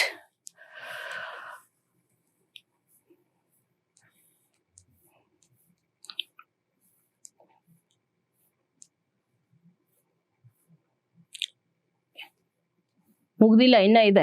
ಓಕೆ, NPC ಇದೆ. ಆಕ್ಚುಲಿ ಎಲ್ಲಾ ಎಕಾನಮಿ ಬುಕ್ಸ್ ಅಲ್ಲೂ ಇದೆ, ಕರೆಂಟ್ ಅಫೇರ್ಸ್ ಅಲ್ಲೂ ಕೂಡ ಅವಾಗ ಗೊತ್ತಿರ್ತೀವಿ. ಯಾಕಂದ್ರೆ ರೆಪೋ ರೇಟ್ ನೆಲ್ಲ ಪರಿಷ್ಕರಿಸ್ತಾರಲ್ಲ, they revise the repo rate. ಆ ಟೈಮಲ್ಲಿ ಆ ರೆಪೋ ರೇಟ್ ನ ರಿವರ್ಸ್ ರೆಪೋ ರೇಟ್ ನ ಇದನ್ನೆಲ್ಲ ಫಿಕ್ಸ್ ಮಾಡೋದು, ಇನ್ಫ್ಲೇಷನ್ ಅನ್ನ ಅಂದ್ರೆ ಈ ಒಂದು ಇನ್ಫ್ಲೇಷನ್ ಟಾರ್ಗೆಟ್ ಮಾಡಬೇಕು, ಇಂಟ್ರೆಸ್ಟ್ ರೇಟ್ ನ ಫಿಕ್ಸ್ ಮಾಡಬೇಕು. ಅವಾಗ ಸಭೆ ಸೇರ್ತಾರೆ, 2 ತಿಂಗಳಿಗೊಮ್ಮೆ ಸಭೆ ಸೇರ್ತಾರೆ. ಯಾರು ಅಂದ್ರೆ MPC, ಮಾನಿಟರಿ ಪಾಲಿಸಿ ಕಮಿಟಿ ಅಂತ. ನ್ಯೂಸ್ ಅಲ್ಲಿ ಸತತವಾಗಿದ್ದೇ ಇರುತ್ತೆ. ಸೊ ಅದನ್ನ ಊರ್ಜಿತ್ ಪಟೇಲ್ ಸಮಿತಿಯ ರೆಕಮೆಂಡೇಶನ್ಸ್ ಮೇಲೆ ಈ ಒಂದು ಮಾನಿಟರಿ ಪಾಲಿಸಿ ಕಮಿಟಿ ಅಂತ ತಂದ್ರು. ಅದರಲ್ಲಿ 6 ಮೆಂಬರ್ಸ್ ಇರ್ತಾರೆ, 3 ಗವರ್ಮೆಂಟ್ ಕಡೆಯಿಂದ, ಇನ್ನು 3 RBI ಕಡೆಯಿಂದ. ಸೊ RBI ಗವರ್ನರ್ ಬಂದು ಇದರ ಚೇರ್ಪರ್ಸನ್ ಆಗಿರ್ತಾರೆ. ಓಕೆ, ಸೊ ಇವ್ರು ಏನ್ ಮಾಡ್ತಾರೆ ಅಂತಂದ್ರೆ ಇನ್ಫ್ಲೇಷನ್ ಯಾವುದೇ ಕಾರಣಕ್ಕೂ 4 ± 2 ಸೊ ದಾಟದಂಗೆ ನೋಡ್ಕೊಳ್ಳೋದು ಈ ಒಂದು ಮಾನಿಟರಿ ಪಾಲಿಸಿ ಕಮಿಟಿಯ ಒಂದು ಉದ್ದೇಶವಾಗಿರುತ್ತೆ. 6 ಜನ ಸದಸ್ಯರನ್ನು ಹೊಂದಿರ್ತಾರೆ. Correct. RBI India benchmark ಬಡ್ಡಿ ದರಗಳನ್ನು, NPCಯು RBI ಇಂಡಿಯಾದ ಬೆಂಚ್ ಮಾರ್ಕ್ ಬಡ್ಡಿ ದರ ನಿರ್ಧರಿಸ, ಹೌದು, ಇಂಟ್ರೆಸ್ಟ್ ರೇಟ್ ಅನ್ನು ಫಿಕ್ಸ್ ಮಾಡುತ್ತೆ. ಹಣಕಾಸು ಮಂತ್ರಿ ಮುಖ್ಯಸ್ಥರ ಅಲ್ಲ, RBI ಗವರ್ನರ್ ಮುಖ್ಯಸ್ಥರಾಗಿರ್ತಾರೆ. ಓಕೆ, ಯಾವ್ದು ಸರಿಯಾಗಿದೆ ಅಂತಂದ್ರೆ 1 and 2, A and B. Green hydrogen pilot project ಯಾವ ಪೋರ್ಟಲ್ ತಗೊಂಡ್ ಬಂದ್ರು ಅಂತಂದ್ರೆ ಚಿದಂಬರನಾರ್ ಇಲ್ಲಿ. ಓಕೆ, ಚಿದಂಬರನಾರ್ ತಮಿಳ್ನಾಡು. ಈ ಪೋರ್ಟಲ್ ಗ್ರೀನ್ ಹೈಡ್ರೋಜನ್ ಬಗ್ಗೆ ಸೊ ಹಳೆ ವಿಡಿಯೋಗಳಲ್ಲಿ ಮಾತಾಡಿದ್ರೆ, ಬೇಕಾದ್ರೆ ಕರೆಂಟ್ ಅಫೇರ್ಸ್ ಅಲ್ಲಿ ಒಂದ್ ಸ್ವಲ್ಪ ಹೇಳ್ತೀನಿ. ಗ್ರೀನ್ ಹೈಡ್ರೋಜನ್ UPSC ಕೂಡ ಈ ಕ್ವಶನ್ ಅನ್ನ ಸಾಮಾನ್ಯವಾಗಿ ಕೇಳ್ತಾನೆ ಇರ್ತಾನೆ. Okay, so I discuss in current affairs class. PM Ajay ನೋಡಿ, ಈ ಸ್ಕೀಮ್ಗಳು ಯಾವ್ದಾದ್ರು ಶಾರ್ಟ್ ಆಗಿದ್ರೆ ಓಕೆ, ಸೊ ಅವುಗಳನ್ನ ಫೋಕಸ್ ಮಾಡ್ಬೇಕು. For example PM ಜನ್ಮಾನ್, PM Daksha. Okay, ಇತ್ತೀಚೆಗೆ ಭವ್ಯ ಸ್ಕೀಮ್ ಅಂತ ಬಂದಿದೆ. ಓಕೆ, ವಿಕಾಸ್ ಸ್ಕೀಮ್ ಅಂತ ಬಂದಿದೆ. ಇವೆಲ್ಲ ಕೂಡ very important for exam. Rahat scheme ಅಂತ ಬಂದಿದೆ. ರಾಹತ್, ವಿಕಾಸ್, ಭವ್ಯ. ಓಕೆ, ಯೋಜನೆಗಳು ಒಂದೇ. ಅದೇ ಕೆಳಗಡೆ ನೋಡಿ, ಯಾರು ಫಲಾನುಭವಿಗಳು ಅಂತ ಕೇಳಿದಾನೆ. ಯಾರು ಫಲಾನುಭವಿಗಳು? SCಗಳು ತಂದಿರುವಂತಹ ಒಂದು ಯೋಜನೆ ಇದಾಗಿದೆ. ಓಕೆ, ಸೊ PM ನಮಸ್ತೆ ಸ್ಕೀಮ್ ಅಂತ ಸಫಾಯಿ ಕರ್ಮಚಾರಿಗಳಿಗೆ. ನಮಸ್ತೆ ಯೋಜನೆ ಯಾರಿಗೆ ಅಂದ್ರೆ ಸಫಾಯಿ ಕರ್ಮಚಾರಿಗಳಿಗೆ. ಜನ್ಮಾನ್ ಸ್ಕೀಮ್ ಯಾರಿಗೆ ಅಂತಂದ್ರೆ is for scheduled tribes. Okay, ಈ ರೀತಿ. ಸೊ ನೀವು ಟಾರ್ಗೆಟೆಡ್ ಬೆನಿಫಿಷರೀಸ್ ಮತ್ತೆ ಅದರ ಒಂದು ಉದ್ದೇಶ ಏನು ಇಷ್ಟು ತಿಳ್ಕೊಂಡ್ರೆ ಸಾಕಾಗುತ್ತೆ. ಓಕೆ, ಈಗ PC ಎಕ್ಸಾಮ್ಗೆ ನೋಡಿ, ನಾನು ಹೇಳ್ತಿದ್ದೀನಲ್ಲ, ಈ 4-5 ಸ್ಕೀಮ್ಸ್ ಏನ್ ಹೇಳಿದೆ, that you can expect in upcoming exams. Smile ಯೋಜನೆ ಅಂತ ಲಾಸ್ಟ್ ಎಕ್ಸಾಮ್ ಕೇಳಿದ್ರು. ಓಕೆ, ಈ ತರ ವಿಭಿನ್ನವಾಗಿದ್ರೆ, ಶಾರ್ಟ್ ಆಗಿದ್ರೆ ಅದನ್ನ ಕೇಳ್ತಾನೆ. ಓಕೆ, ಇದು ಪ್ರಾದೇಶಿಕ ಪಕ್ಷಗಳು. ಓಕೆ, ಕಾಳಗಂ DMK ಕರುಣಾನಿಧಿ, ಸಮಾಜವಾದಿ ಪಕ್ಷ ಅಖಿಲೇಶ್ ಯಾದವ್ ಅಲ್ಲ, ರಾಂಗ್ ಇದು. So Lokdal Lalu Prasad Yadav. Okay, so Shiv Sena, ಇದನ್ನ ನೋಡ್ಕೋಬೇಕು. ಓಕೆ, ರೀಜನಲ್ ಪಾರ್ಟೀಸ್ ನೀವೆಲ್ಲ ಪಾಲಿಟಿಯಲ್ಲಿ ಓದಿರ್ತೀರ. ಸೊ ಮತ್ತೆ ನ್ಯೂಸ್ ಪೇಪರ್ಲ್ಲೂ ಕೂಡ ಬರ್ತಾ ಇರತ್ತೆ. ಜನಗಣತಿ ನೋಡಿ, ಜನಗಣತಿ KEAದು 2-3 ಕ್ವಶನ್ಸ್ ಅಲ್ಲಿ ರಿಪೀಟ್ ಆಗಿದೆ. ಓಕೆ, 2027 ಅಲ್ಲಿ ನಡೆಯುವಂತಹ ಒಂದು 2026 ಅಲ್ಲಿ ಶುರು ಮಾಡಿದ್ದೀವಿ. Okay, April 2026. So house hold listing ಅಂತ ಮಾಡ್ತಿದ್ದೀವಿ. ಹೌಸ್ ಹೋಲ್ಡ್ ಅಂತಂದ್ರೆ ಮನೆಗಳ ಗಣತಿ ಮಾಡ್ತೀವಿ, ಅದಾದ್ಮೇಲೆ ಜನಗಣತಿ ಅಂತ ಮಾಡ್ತೀವಿ. ಆಲ್ರೆಡಿ ಈಶಾನ್ಯ ರಾಜ್ಯಗಳಲ್ಲಿ ಶುರು ಆಗಿದೆ. ಓಕೆ, ಈಶಾನ್ಯ ಕೇಂದ್ರಾಡಳಿತ ಪ್ರದೇಶ, ಲಡಾಖ್, ಹಿಮಾವೃತ ಪ್ರದೇಶಗಳಲ್ಲಿ ಸೊ ಜನಗಣತಿ 2027ರಲ್ಲಿ ನಡೆಯುವಂತ ಜನಗಣತಿ. ಇವ್ರು ಇದನ್ನ ಹೇಳ್ತಾ ಇಲ್ಲ, ಏನು ವಸತಿಗಳ ಗಣತಿ ಹೇಳ್ತಾ ಇಲ್ಲ, ಜನಗಣತಿ ಇದು ಹೇಳ್ತಿದ್ದಾರೆ. ಸೊ ಮಿಷನ್ ಲೈಫ್ ಅಂತ. ಮಿಷನ್ ಲೈಫ್ ಅಂದ್ರೆ ಲೈಫ್ ಸ್ಟೈಲ್ ಫಾರ್ ಎನ್ವಿರಾನ್ಮೆಂಟ್ ಅಂತ. LIFE ಅಂದ್ರೆ ಅರ್ಥ ಏನ್ ಗೊತ್ತಾ? LI ಅಂದ್ರೆ ಲೈಫ್ ಸ್ಟೈಲ್, ಫಾರ್ ಎಫ್ ಅಂದರೆ ಫಾರ್ ಎನ್ವಿರಾನ್ಮೆಂಟ್. ಹೋಗ್ಲಿ, ಪರಿಸರಕ್ಕೋಸ್ಕರ ನಾವು ಎಷ್ಟು ಉತ್ತಮವಾದಂತಹ ಜೀವನ ಶೈಲಿ ಇಟ್ಕೋಬೇಕು. ಫಾರ್ ಎಕ್ಸಾಂಪಲ್, ನಾನು ಗಾಡಿಯಲ್ಲಿ ಬರೋದು ಬಿಟ್ಟು ಸೈಕಲಲ್ಲಿ ಬರಬೇಕು. ಪರಿಸರಕ್ಕೆ ನಾನು ಏನಾದರೂ ನನ್ನಿಂದ ಕೊಡುಗೆ ಕೊಡ್ಬೋದು ಅಂತಂದ್ರೆ. ಸೊ ಪ್ಲಾಸ್ಟಿಕ್ ಉಪಯೋಗಿಸೋದನ್ನ ಬಿಟ್ಟು ಯಾವುದನ್ನ ಡಿಗ್ರೇಡಬಲ್ ಪ್ರಾಡಕ್ಟ್ಸ್ ಅನ್ನ, ಫಾರ್ ಎಕ್ಸಾಂಪಲ್ ಪ್ಲಾಸ್ಟಿಕ್ ಬಾಟಲ್ ಬದಲಿಗೆ ಸ್ಟೀಲ್ ಬಾಟಲ್ ಅನ್ನ ಯೂಸ್ ಮಾಡೋದು. ನನ್ನ ಜೀವನ ಶೈಲಿಯಲ್ಲಿ ನಾನು ಪರಿಸರ ಸ್ನೇಹಿ ಕ್ರಮಗಳನ್ನ ಅಳವಡಿಸ್ಕೊಳ್ಳೋದು. That is life mission, lifestyle for environment. ಇದು ಪ್ರಧಾನಿ ನರೇಂದ್ರ ಮೋದಿ ಅವರ ಕನಸಿನ ಕೂಸು, brainchild of prime minister. Okay, so life mission ಅಂದ್ರೆ ನೀವೇ ನೋಡಿ. ಹಾಗಾದ್ರೆ ಎನ್ವಿರಾನ್ಮೆಂಟ್ಗೆ ಪೂರಕವಾಗಿ, ಅದು ಅಬ್ರಿವೇಷನ್ ಗೊತ್ತರೆ ನೀವೇ ಹೇಳ್ಬೋದು. ಒಂದು ಇಂಧನ ಉಳಿಸೋದು, ಹೆಣ್ಮಗು ಉಳಿಸೋದು ಅಲ್ವೇ ಅಲ್ಲ, ಈಸಿಲಿ. ಓಕೆ, ಏಕ ಬಳಕೆ ಪ್ಲಾಸ್ಟಿಕ್ ನಿರಾಕರಿಸೋದು, ಎಕ್ಸಾಕ್ಟ್ಲಿ. ತಂಬಾಕು ಬರಲ್ಲ ಇದರಲ್ಲಿ. ತ್ಯಾಜ್ಯ ಅಂತ, ಈ ತ್ಯಾಜ್ಯನೂ ಕಮ್ಮಿ ಮಾಡಬೇಕು, ಬೇರೆ ತ್ಯಾಜ್ಯನೂ ಕಮ್ಮಿ ಮಾಡಬೇಕು, ಎನ್ವಿರಾನ್ಮೆಂಟ್ ಚೆನ್ನಾಗಿರ್ಬೇಕು ಅಂದ್ರೆ. ಓಕೆ, ಸೊ ಇಷ್ಟು. ಹಾಗಾದ್ರೆ ಏನಿರುತ್ತೆ ಆಪ್ಷನ್ಸ್, ಏನಿರುತ್ತೆ? ಇಂಧನ ಉಳಿಸಿ, ಏಕ ಬಳಕೆ ಪ್ಲಾಸ್ಟಿಕ್, ACE ಎಲ್ಲಿದೆ? ACE ಇದು option. Okay, yes, I think I have discussed all current affairs questions. Okay, so as you noticed, more than 30 questions from current affairs Group B exam ಗೆ ಇತ್ತೀಚೆಗೆ ಆದಂತಹ ಈ ಒಂದು KE ಎಕ್ಸಾಮ್. ಓಕೆ, ಸೊ ಇನ್ನ ಒಂದ್ 2 question papers ಅನ್ನ discuss ಮಾಡ್ತೀನಿ. ಯಾಕೆಂದ್ರೆ ಆ ಕ್ವಶನ್ಸ್ ನಿಮ್ ಕಿವಿ ಮೇಲೆ ಬೀಳ್ತಾ ಇರಬೇಕು. ಯಾವ ತರ ಕೇಳಿದ್ದಾರೆ, ಸೊ ಯಾವ ದಾಟಿಲ್ ಕೇಳಿದ್ದಾರೆ, ಎಷ್ಟು ಸರಳವಾಗಿ ಕೇಳಿದ್ದಾರೆ, ಎಷ್ಟು ಸಂಕೀರ್ಣವಾಗಿ ಕೇಳಿದ್ದಾರೆ, ಯಾವ ಟಾಪಿಕ್ಸ್ ಅನ್ನ ಹೆಚ್ಚು ಪಿಕ್ ಮಾಡ್ತಿದ್ದಾರೆ. ಓಕೆ, ಸೊ ಎಷ್ಟು ತಿಂಗಳಿಂದ ತಗೋತಿದ್ದಾರೆ, ಇದು ಗೊತ್ತಾಯ್ತು ಅಂತಂದ್ರೆ ನಿಮಗೆ ಸೊ ಆಲ್ಮೋಸ್ಟ್ ಏನು ನೆಕ್ಸ್ಟ್ ಎಷ್ಟು ಓದ್ಬೇಕು, ಹೇಗೆ ಓದ್ಬೇಕು, ಸೊ ಯಾವ್ದ್ರಿಂದ ಓದ್ಬೇಕು ಅದು ಗೊತ್ತಾಗುತ್ತೆ. ಓಕೆ, ನಿಮ್ ಪ್ರಿಪ್ರೇಷನ್ ಬಹಳ ಈಸಿ ಆಗುತ್ತೆ.